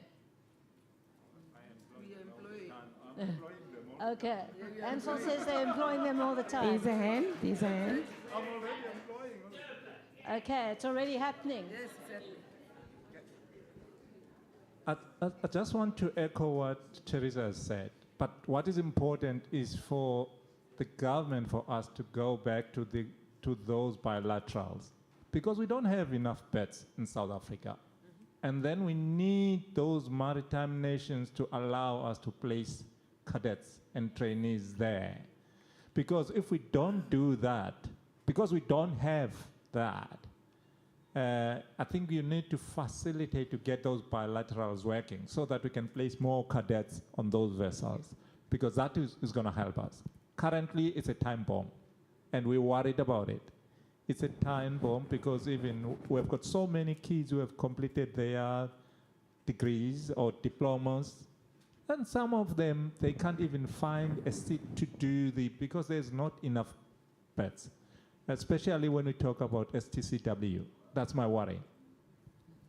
Okay, do we have an understanding of how many berths are available at current present time, so that we can say by 10th of or by October we want to increase that by X percentage? Do we know that?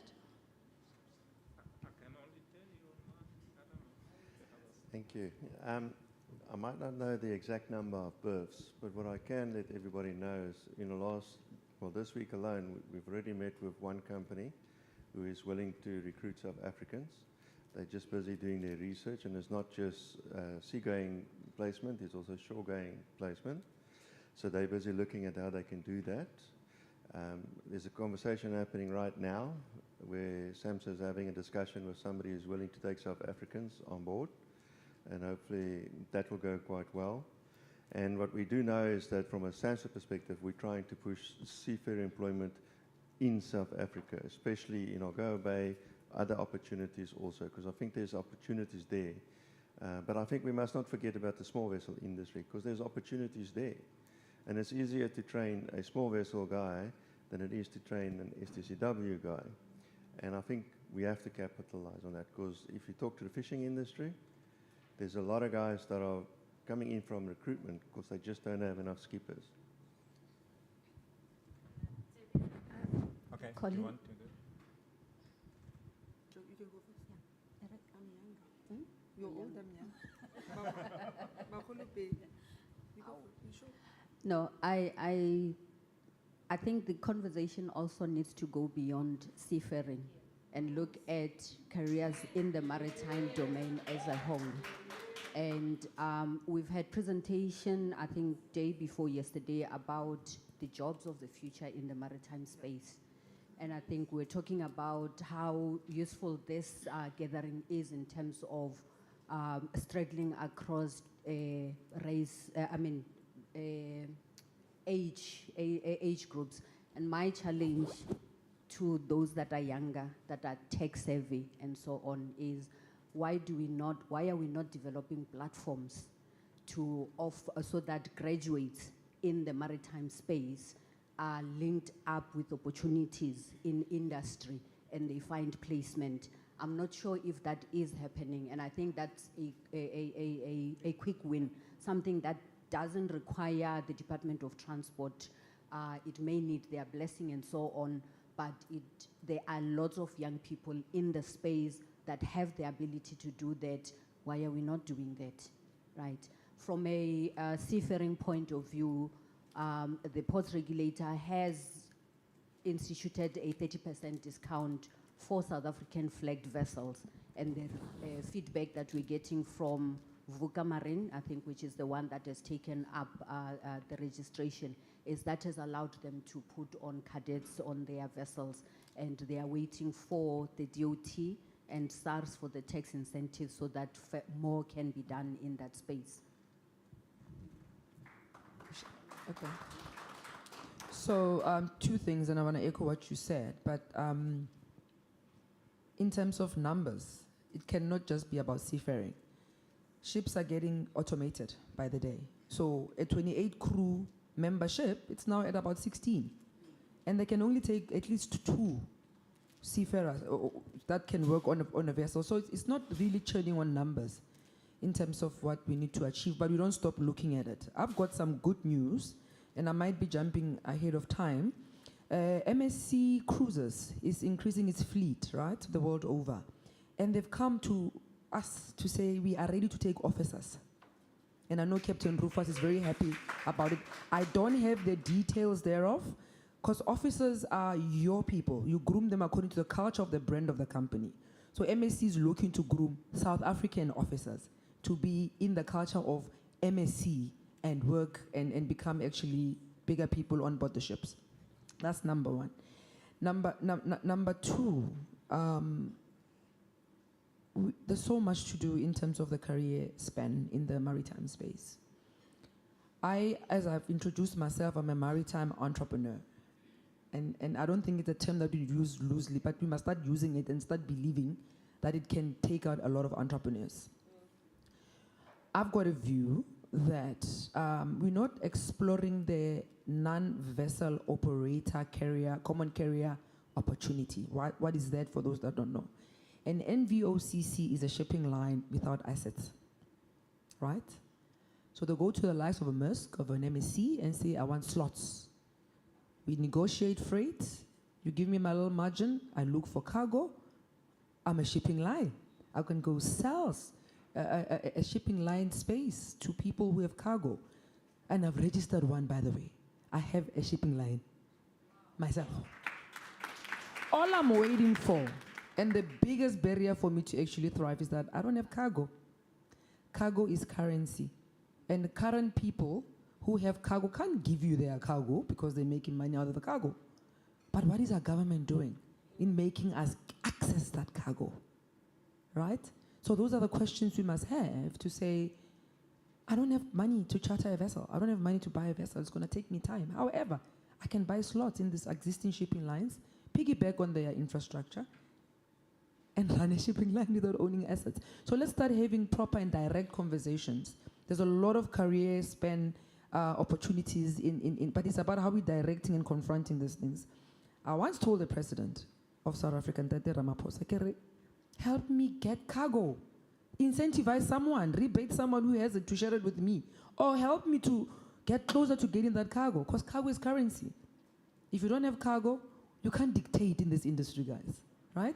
So let's have those conversations as well so that we participate in the sector. Thank you.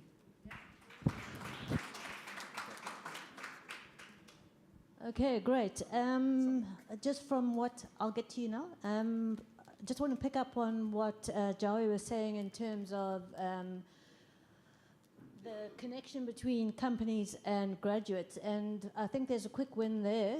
We can have, as Claire made us do the other day, speed dating. We can get graduates at the end of the year in a room like this with tables from industry. They can move from one table to the next. They can meet and network. And the companies can see what talent is actually out there, and allows them not to have to worry about looking for placements in a newspaper or whatever, but actually face to face with the industry. The other aspects I'd like to chat about is a lot of what you said is great. So my interest is in getting you that cargo. But there's no one here with cargo. Well, there are a couple, but this is not the forum that has cargo in it. And perhaps that needs to happen. The industry needs to invite cargo owners to a forum such as this to say, we have a solution for you. We have people for you. And I see your hand, Gina, but I'm not going to... and the young gentleman wanted to say something, so I'm going to hand over to you. Yeah, I think people will probably get sick and tired of me mentioning this topic, but I mean, it's a huge elephant in the room currently in the shipping industry, and that's cybersecurity. And I mean, if you look at globally, your two main themes worldwide being discussed by international organizations, the IMO and all that, it's decarbonization of shipping, and number two is cybersecurity. And as a leading African nation, we really need to be cognizant of this aspect, and we need, if we want to make our ports relevant and increase their efficiencies, we need to integrate policies and procedures that deal with this. And I mean, we need to take the lead as a leading African nation. And I mean, if you look at, we've been left behind in terms of international, you have the Port of Rotterdam, you have the Port of Houston, all going smart port, digitalization. But in conjunction with that, they're considering your baseline assessments, your guidelines, members with the International Association of Ports and Harbors with their baseline assessments. We need to look at your regulatory aspects. We need to look at process and procedures. I What are mean, you saying is the quick win, though? Where can we do this? So- Now, between now and October. So, I mean, it has to happen now, between now and October, especially because of your geopolitical Ukraine, Russia. So we need to start considering this because the shipping industry, the aviation industry recognizes years back after 9/11. And I mean, there's a webinar that was hosted by a cyber lawyer in the UK, and he likened it to a house with all these CCTV cameras. And well, this is a shipping industry, but the back door's open.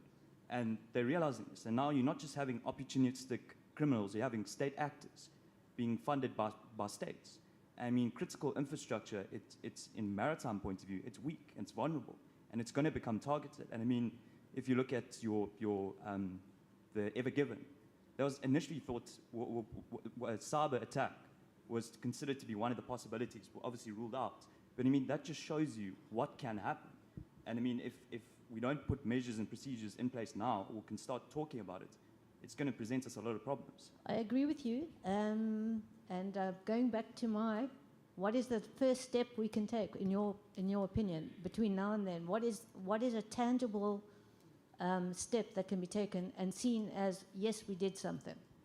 So I think now we need to start talking about it and realizing it and collaborating amongst organizations and putting it at the forefront of a topic that needs to be discussed.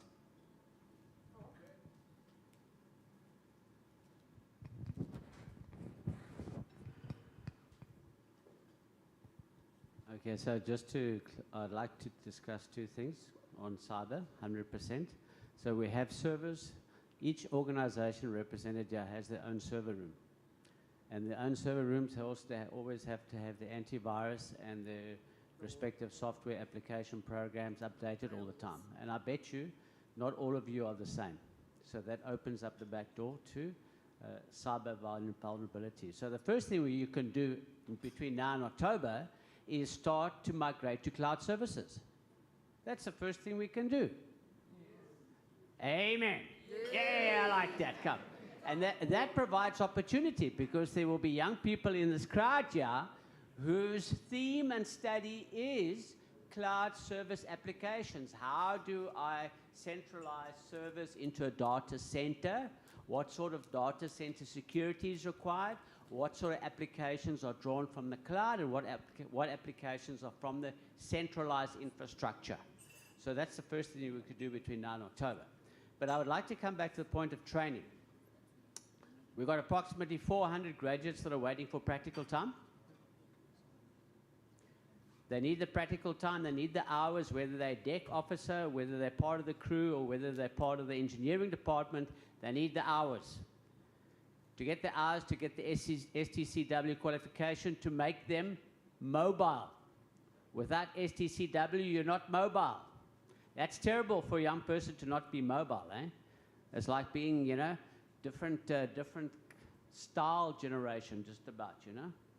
So they need to be mobile, eh? That's like an international benchmark for seafarers. If you're STCW qualified, I can go and work anywhere in the world. But I need to get the hours to get there.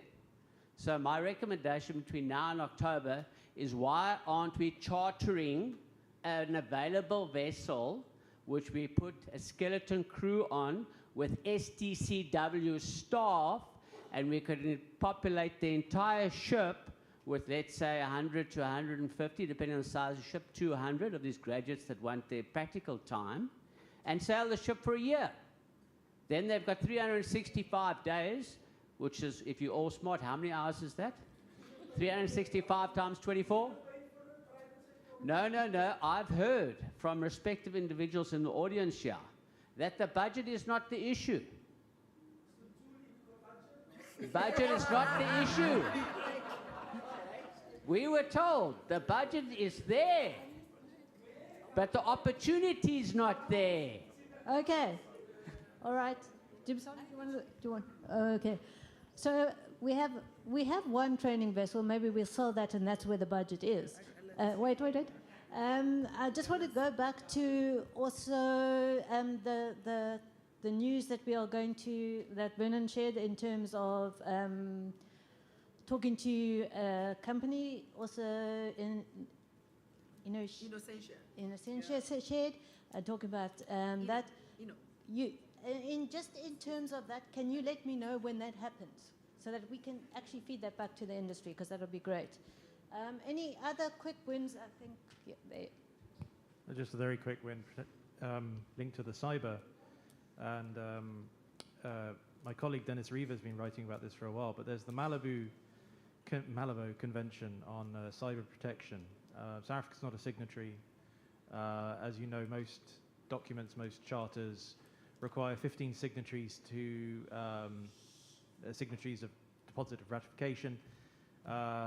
Unfortunately, with the African Maritime Transport Charter, the revised Transport Charter, I think we really need to push that as well. It's on about 11 or 12 signatories now. I think South Africa, as a maritime champion in the region, in the continent, in the world, has a role to play in that regard. So perhaps that's something more for the Department of International Relations, but I think they also need to be brought in, because the diplomatic benefits, which we've heard about over the last few days in terms of South Africa losing the seat on the IMO Council, but now looking at potentially regaining it. There are a number of documents, starting with the cyber protection, the revised Transport Charter. In the next few months, if we're signed up or ratifying those, then we're leading the way. So I think that's a good one. Thank you. It's great to sign and ratify, but I think that every single person in this room has an obligation in terms of cyber security. Don't click on stupid links. Don't open emails that were not asked for. Put cyber training in place for your staff members, because that's the easiest way that a fisher gets in. Dumisani, how much time do we have for this session? Okay. I'm going to try to give the people who haven't spoken a little bit of an opportunity to speak. There's a lot of questions that I haven't got to, but perhaps these two ladies can start. I can start with them. In terms of wrapping up, what haven't we touched on? I don't want to hear what we've already touched on. What have we forgotten in the mix? And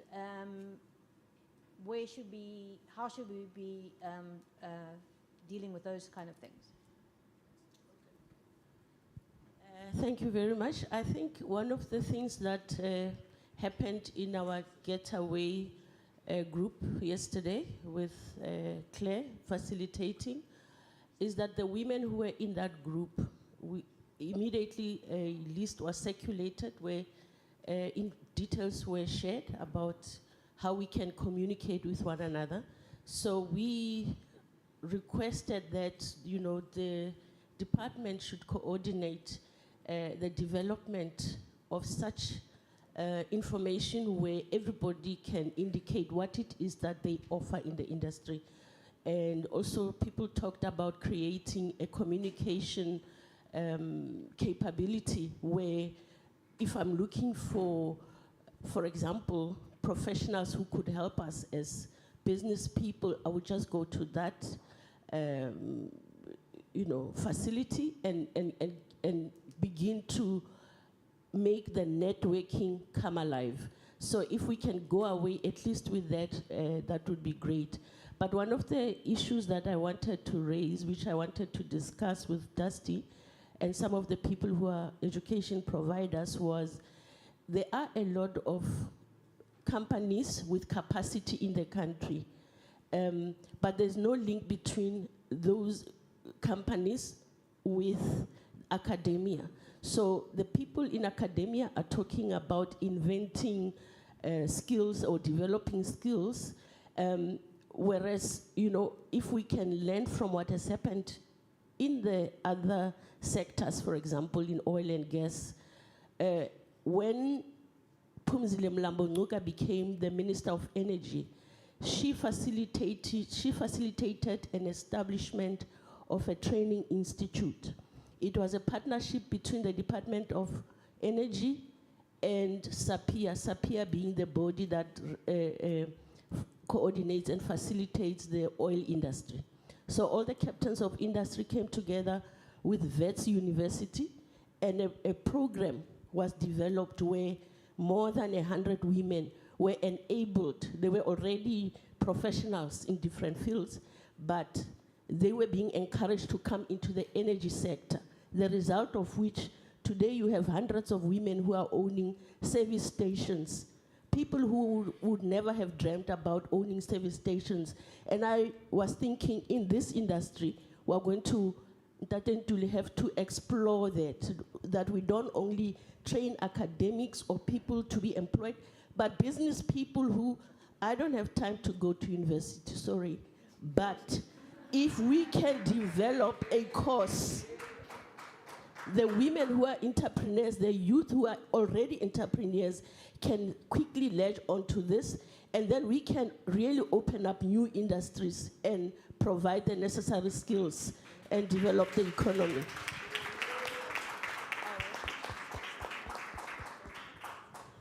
Thank you.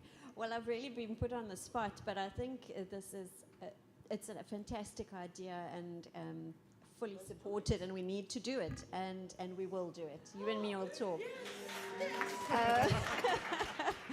I think the message that's come forward is how much everyone has enjoyed the opportunity to network. We have missed this and been starved of this for 2 years, and one stagnates without the energy of being in the same room together. So forums to connect people with big ideas from industry to people that can talk about what will and will not work from a government sector are essential. And I think we need to revive some of those. You know, at one stage we had local port consultative forums, and those kinds of things have fallen away, and we need to revive those.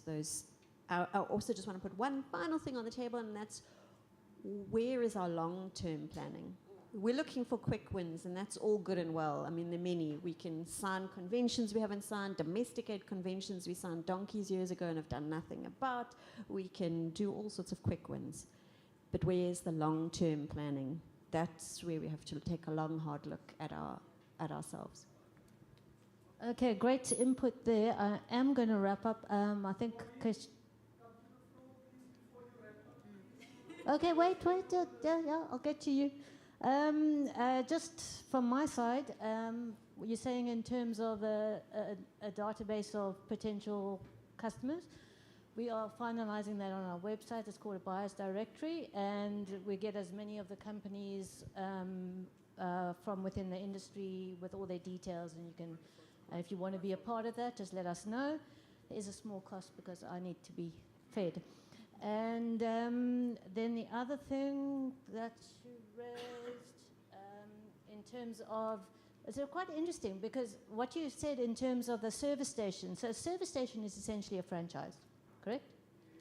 So yesterday or the day before, I was sitting with Unati and Tanaka, and we said, where is the franchise opportunity in the maritime industry?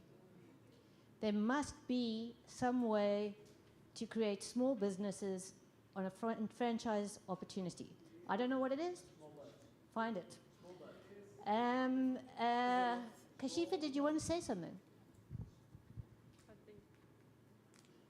I think two last points from my side is we've heard and we know that the decarbonization of shipping is on the agenda. It is the agenda that is shaping the way the world is looking at the shipping industry. And the reason why it's so important for South Africa and why it's close to the IDZ and the purpose is because with these carbon borders that are going to be taking place, goods from South Africa that are going to be exported are going to be charged more, and that cost structure is going to come down all the chain through the value chain, which is going to make South African goods uncompetitive. And that is a big existential risk, not just for the shipping industry, but for the country as our manufacturing sector, right? So I think that if I can say 2 quick wins by October, if we can sign the Global Ports Coalition and the Clydebank Declaration, because these are our customers that are going green on their shipping corridors. And if we want to still even have a stake in the future, then we need to get on that boat. The other thing, the last point from me is, and you know, as an IDZ and as an IDZ in the port, and I think it was discussed at length on the first day, is that we do need more port capacity. We do need to enhance the infrastructure that we have and add additional infrastructure, because we don't want to compete with it on existing infrastructure. Because there's freight and logistics and shipping, but there's also the marine manufacturing services sector as well that also needs to take up its space finally in the sun. Thanks. Okay. Before I do open to the floor, I just want to say, I think we do have long term. I think we have the CMTP, we have the Ocean Economy Master Plan, we have CSI Roadmap. We have so much in terms of a long-term vision. It's the short term that we forget. Okay. I acknowledge that there's a lot of people on the deck, and it's very difficult to give you each a moment in the sun, as she reported. But I'm going to open to the floor. Is there anyone who wants to ask our panelists anything? So,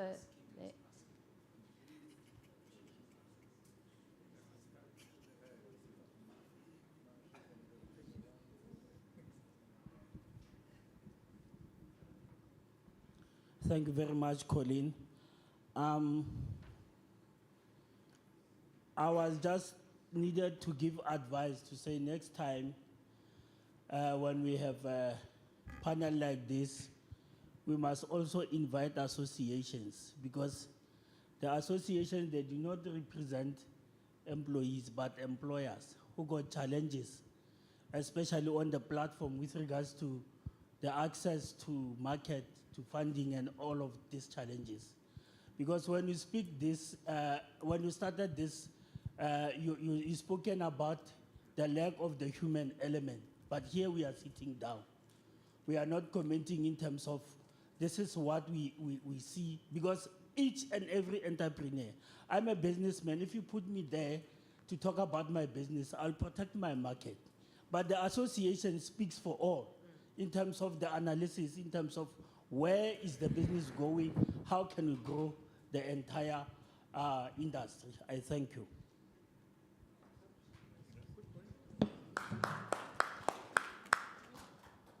Yes, good afternoon, Colin. I'd just like to, if you would just go back, you're hiding behind the pillar. The room needs to see you, Colin.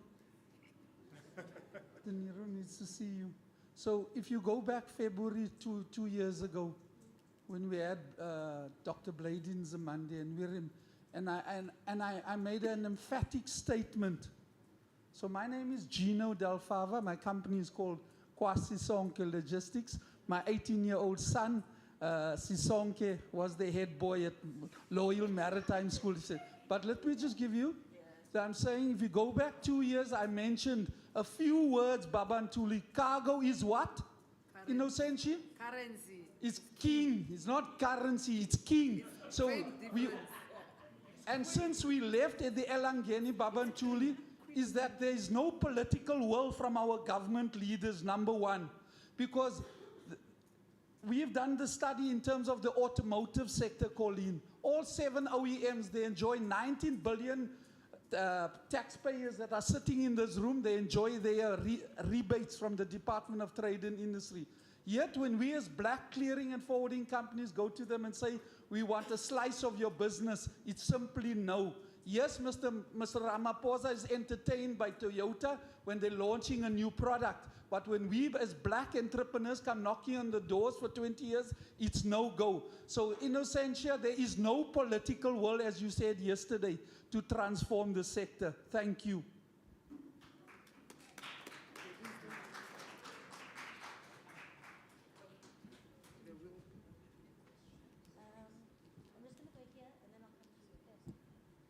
Good day, everyone.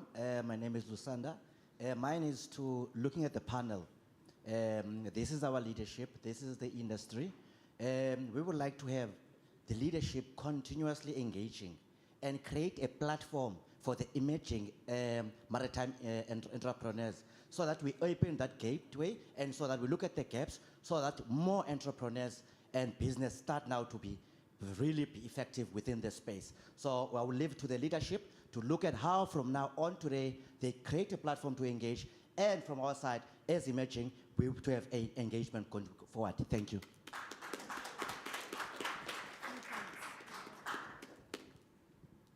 I'm going to take Aubrey, that lady, and then we're wrapping it up.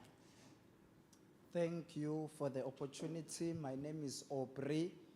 Sosibo is my surname. I do have a Zulu name, Untlanhla. I just love Aubrey because of that Bree sound. But just a quick comment. Firstly, thank you, Ndatentuli, for organizing this. And I've learned a lot since I was here on Wednesday. I teach maritime economics, grade 10s to 12s. I taught your son.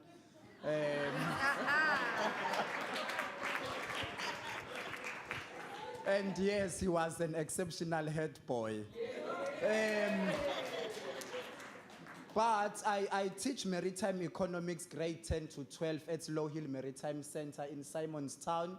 We do recruit learners from all over the country to come, and we have about 56 who stay on board in a boarding house. And we are doing a lot of great work there.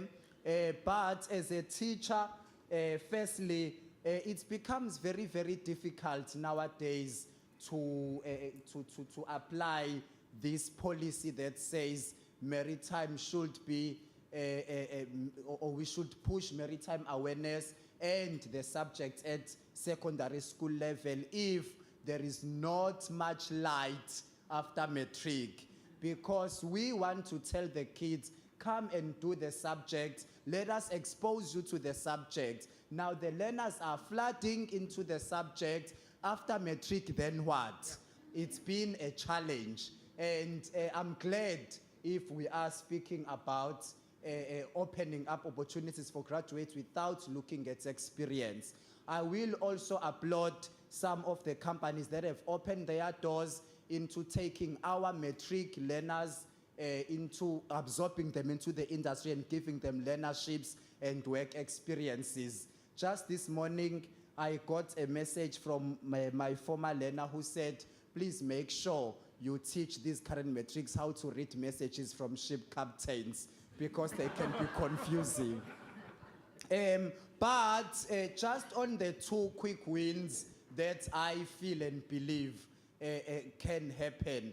Mr. Ntuli, maritime must be adopted at high school levels. I think at the current moment, about 40 schools or 40 high schools have adopted the subject, but there is very little support from the Department of Education. At some point, I wonder if May Njimoteha is aware of the subject. So with regards to sharing that, this subject has got no home. It is administered by IEB, but there is only at examination level. Nothing monitoring, nothing for control, no subject advisor. Basically, it's a floating subject at the moment. We need to be encouraged by having the department involved in the subject. And then the second quick win, I would say in government, and if there is money for statues, please do put a statue of a ship around in townships and stuff. And by doing that, we are cultivating the maritime culture as per the policy. Thank you.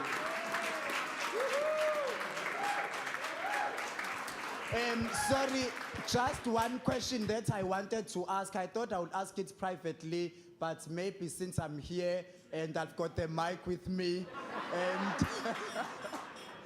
and I just wanted to ask Miss Williams, when you spoke about your qualification opening doors to other industries, does that mean now, I know you've changed from diploma to a degree, is it recognized to other industries or is it still purely for going to sea?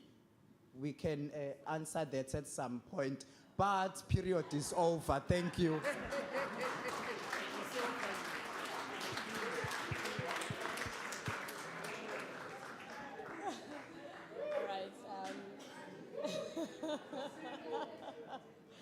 Thank you very much. My name is Utembela Tabosha, and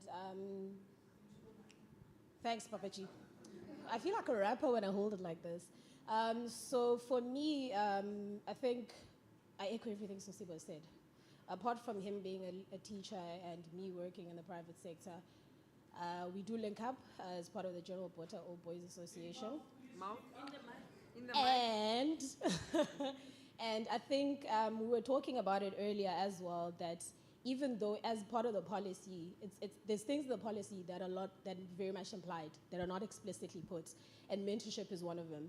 And that's one of the issues that when we speak growth and development, we actually need to explicitly mention mentorship, and we need to raise our hands up and say, I'm willing, I'm willing, I'm willing. And I know there's a lot of smaller entities and associations, some of which are not represented here today. I'm hoping they are online somewhere, because there are people that have opened themselves and they've started associations to mentor people from an African perspective and also from a locally South African perspective. So I think we also need to be out there. Don't just mention it, don't just expect it as part of the policy, as part of the growth and development, but put it out there to say there needs to be a mentorship program. People should step up and have some structure around that.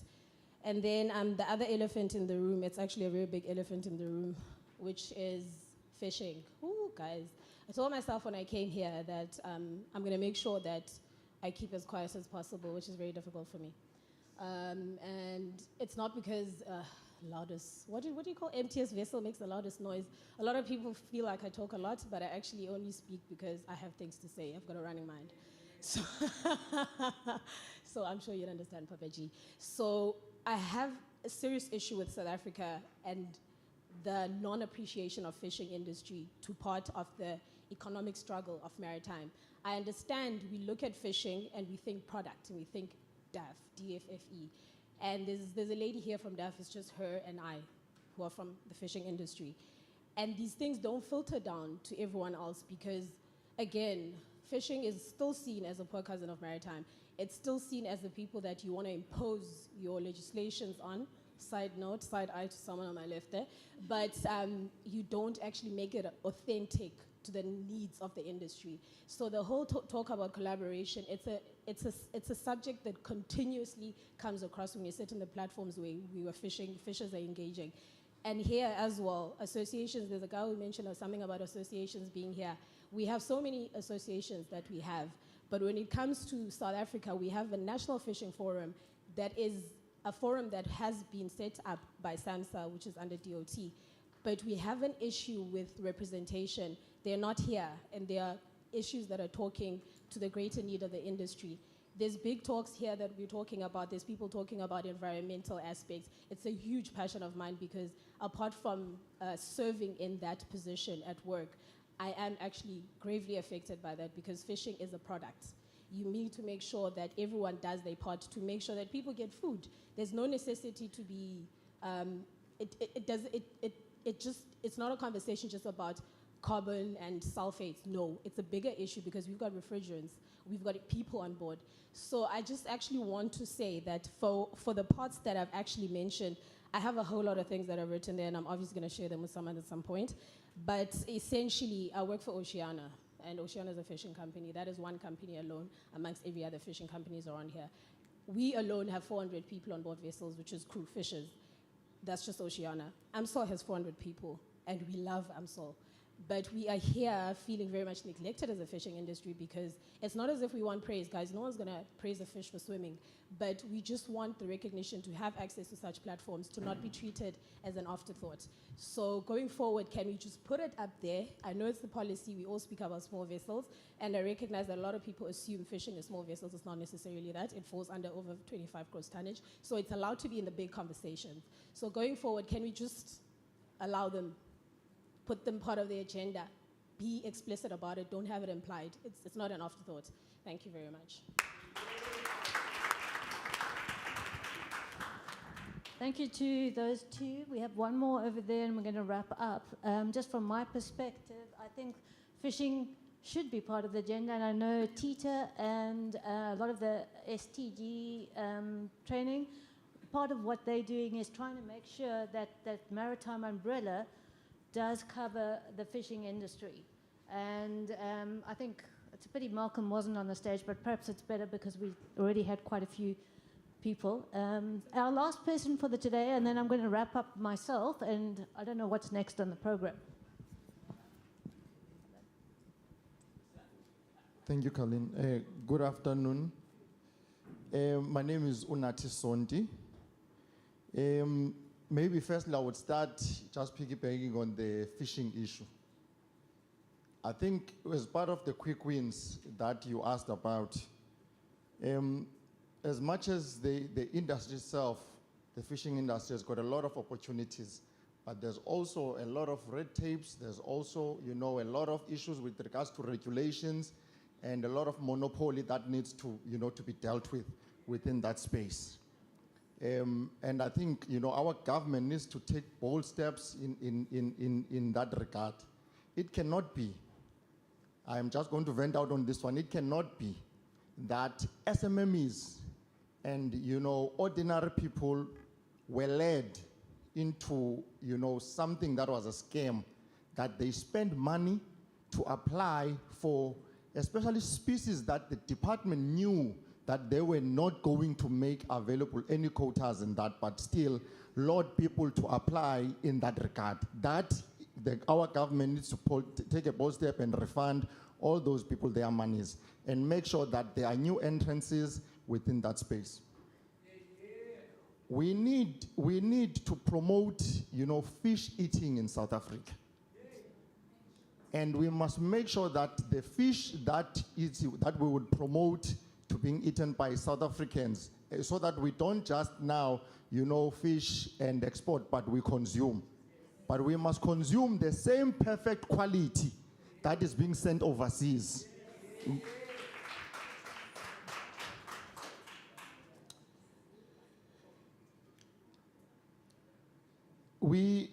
Quick wins, the boat building industry as a program.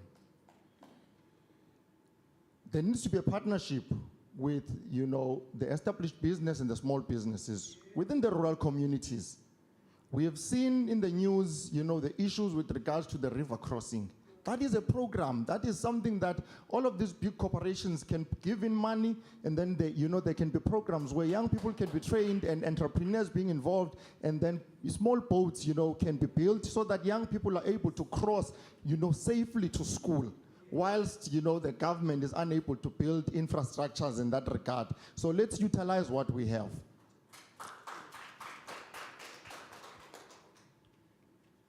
We have a serious elephant in the room, which is access to finance. And I'm worried that, we only had we only had IDC here. Whereas we needed DBSA, we needed all of these, the Department of Small Business with their CFAs and all of those, so that we can get rid of the red tape in terms of the requirements, for access to finance. Because maritime is a very capital intensive, and banks and these DFIs, DOT and all the other role players need to have a conversation with these people, make them understand what type of sector is this, what are the needs, what are the requirements, and a loan of 15,000 may not be of use for anyone here who wants to do big things in this space.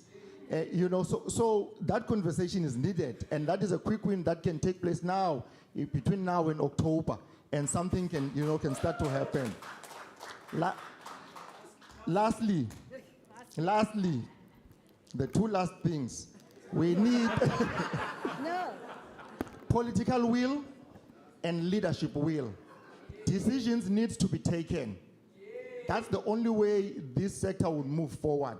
If decisions are not taken, if we are going to rely on it's because of that department and that decisions need to be taken. Let's make the bold moves so that we are able to achieve something by the end of this year. Babuntuli, there was a call yesterday, and yeah, no, I'm saying there was a yes. So that call was saying, probably, if we are unable to beef up DOT, the Maritime Division, let us have a separate ministry of maritime as this country. And that is the call that we are making. Thank you. Okay. All right, I'm just giving the mic quickly to Kashifa, who's going to respond to Nati. Aubrey. Okay, thank you. Yes, Teresa. Thanks, guys. I'll try and be short. Regarding the qualifications at the institutions, so between CPUT, DUT, and NMU, we are the three departments within institutions of higher learning offering the bachelor degrees, whether in nautical science, marine engineering, and also others, especially at DUT. And within those, the modules, in addition to the SAMHSA modules, also added would be, in some aspects, would be entrepreneurial, leadership, environmental, law. So by the time a graduate graduates, there's another world open to them. And the difference between the new bachelor degree and the outphasing national diploma is that the national diplomas had a prerequisite of 12 months before the student could graduate. Hence, quite a large number never ended up graduating and ended up working in Pick n Pay and Checkers and never came back to complete. So the bachelor does not have a prerequisite of C time. The graduate can decide upon graduation, do I now pursue a career going to C, at least giving them options. That is the one thing. The other thing is, I think this is very important, and I raised it at the Operation Pakisa working group meeting last month, that there's integration of maritime modules into secondary education. There's integration of maritime modules at a TVET college level. But there is definitely a disconnect between the high school subjects, whether from high school to TVET or high school to traditional universities. There's no articulation. Ideally, and I've actually been saying this for a number of years, ideally, before schools start offering maritime education, they will engage institutions to say, this is our proposed curriculum, this is our proposed subject list, how can our students progress to enter a traditional university? Because year on year, we are getting applicants from schools we've never even heard of, with subjects such as maritime education. But traditional universities were not given the opportunity and the time to prepare to accept and receive those students, considering that higher institution, it's a system, right? There's specific subjects recognized within the system of higher education. So if we now need to have an engagement or a discussion to say, there's now 5 other subjects that also need to be considered. Thank you. Okay, I think we got the point there, and I agree with it. And I think what Aubrey was stating was that it is a floating subject and it needs to be anchored.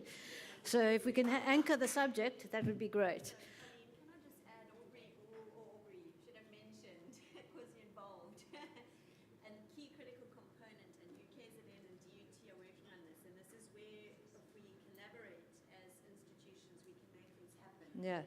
Is there hasn't been teacher training. Yeah. Secondary school teachers, that is now going to happen.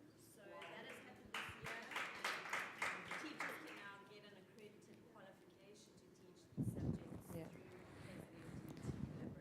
So that's going to be good. Well, that's a step in the right direction. And the other step, I'm sorry, I'm not going to take any more from the... Okay. All right. right, I'm wrapping up. I'm getting stern looks from Dumasani. Okay, from my side, I would like to see the associations come together, and I think the absolute obvious choice for them to do that under is the South African Maritime Business Forum. They should possibly not look at company membership, but rather association membership, and represent the industry as a unified voice in that way. Then I would suggest that the Department of Forestry, Fisheries and Environment, Department of Education, Department of Transport, Department of Trade and Industry, the IDC, SAMSA, TNPA, TPT, and the ports regulator get into one room, look at the CMTP document, look at the Oceans Economy Master Plan, merge them, and come back to us and tell us what we're going to do. And then I want to see people held accountable. But I think there's amazing things happening. There's mentorship happening. Every lady in this room, speak to Claire about Worcester. There's an amazing mentorship program that's happening under Worcester, and I congratulate all other people. And thank you so much for everyone for the time. I'm sorry I cut you off, Carl, but I think Carl should be given a own platform. Okay, and I'm going to hand over to Dubasani. Sorry, I took so much.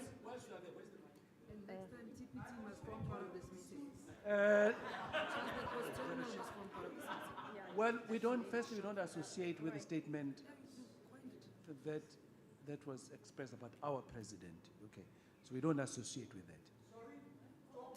Okay. Now, the second thing is this, that thank you so much. And we chose Colin because of her understanding of the sector. She knows most of the experts that are here. She knows all of us here. So I think we said she could do this, and she did it perfectly well. I think you may have heard what I said. I said we need to upscale the implementation of the CMTP. Remember when we started 5 years ago? We had to start somewhere. Now we are now operating at a much higher level. We are 5 years into the policy. And what we have seen in the past 5 years is that, we were up already, is that you've got industry leaders. The companies that are represented here, some of them are here, others are not here, but you've got established companies that have made it in the industry. The only way that me and you who are aspiring, the only way that we can get our foot on the door is to work with them. It's for them to mentor me and you. No, wait, I'm coming. So, upscaling means it starts with the recognition of success. We need to grow and recognize and appreciate success. If we do that, we would move and grow. That's the only way of growing. Look forward and learn from those that have traveled the journey that you see in front of you. Because you can't make your own journey. Making your own journey, you are just out there. But we need to connect with the industry. We need to connect with those that already are there. They are doing very well. For the fact that they exist and they still perform today, it means they know what they're doing and they're growing. So for you to grow, don't try and grow on the margins and thinking that you are going to grow. Grow within them. In actual fact, by not working with them, you are making them live a comfortable life. You are not part of their value chain. You are not part of their supply chain. Because you see, you want to grow on your own. You can't grow on your own. You need to connect. That connection is very critical. The expectation from the industry is that those that aspire to be where you are, they are looking forward to you, to mentor and work with them, collaborate with them. because you, in the first 5 years of the CMTP, we tried, you participated, we got you on board to establish what was referred to as the voice of the industry. You remember? We tried, so that was in the first 5 years. Did it succeed? So we need to acknowledge and recognize the industry. The industry is here. The industry is here. So moving forward, it is going to be important because also the industry, the companies that are here, they are part of established associations. We need to work with them if you want to grow and reach where they are, work, collaborate, and be mentored by them. And I think what we saw, what we've heard coming is that there is commitment, there is willingness to collaborate, and I think we need to build on that spirit and move forward. We have listened attentively. Time is against us, so we'll try and catch up. There's lunch at 1 o'clock. I think we'll still stick to that. But can you shorten your lunch to about 30 minutes?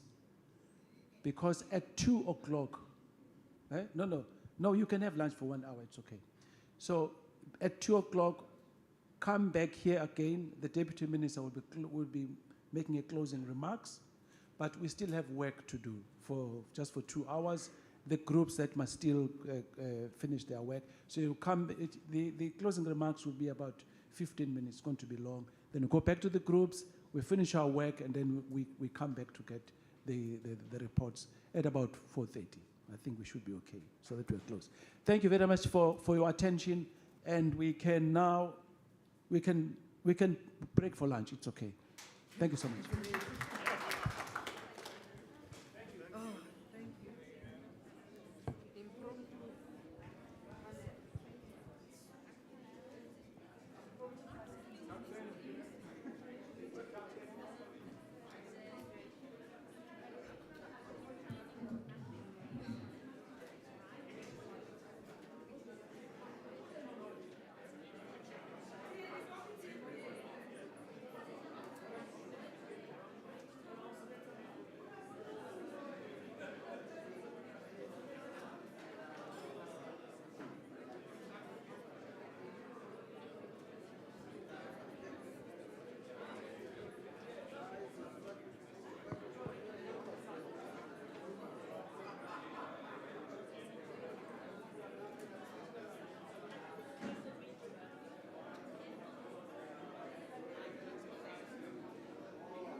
It's there, but it's not practical.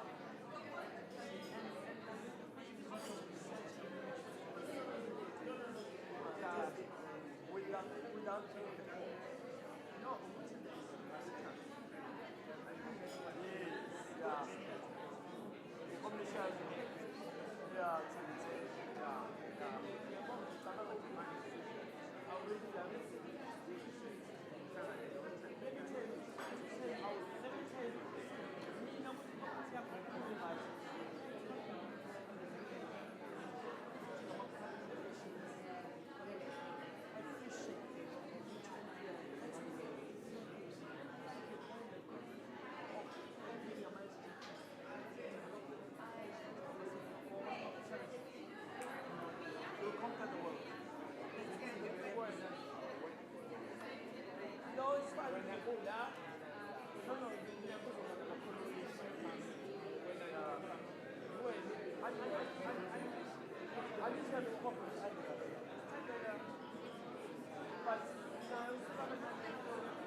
Yes, within the mental state. You can't just say,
This one cancel, this one is amended, because we did it together on one form, there's no. Thank you. Yes, thank you.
And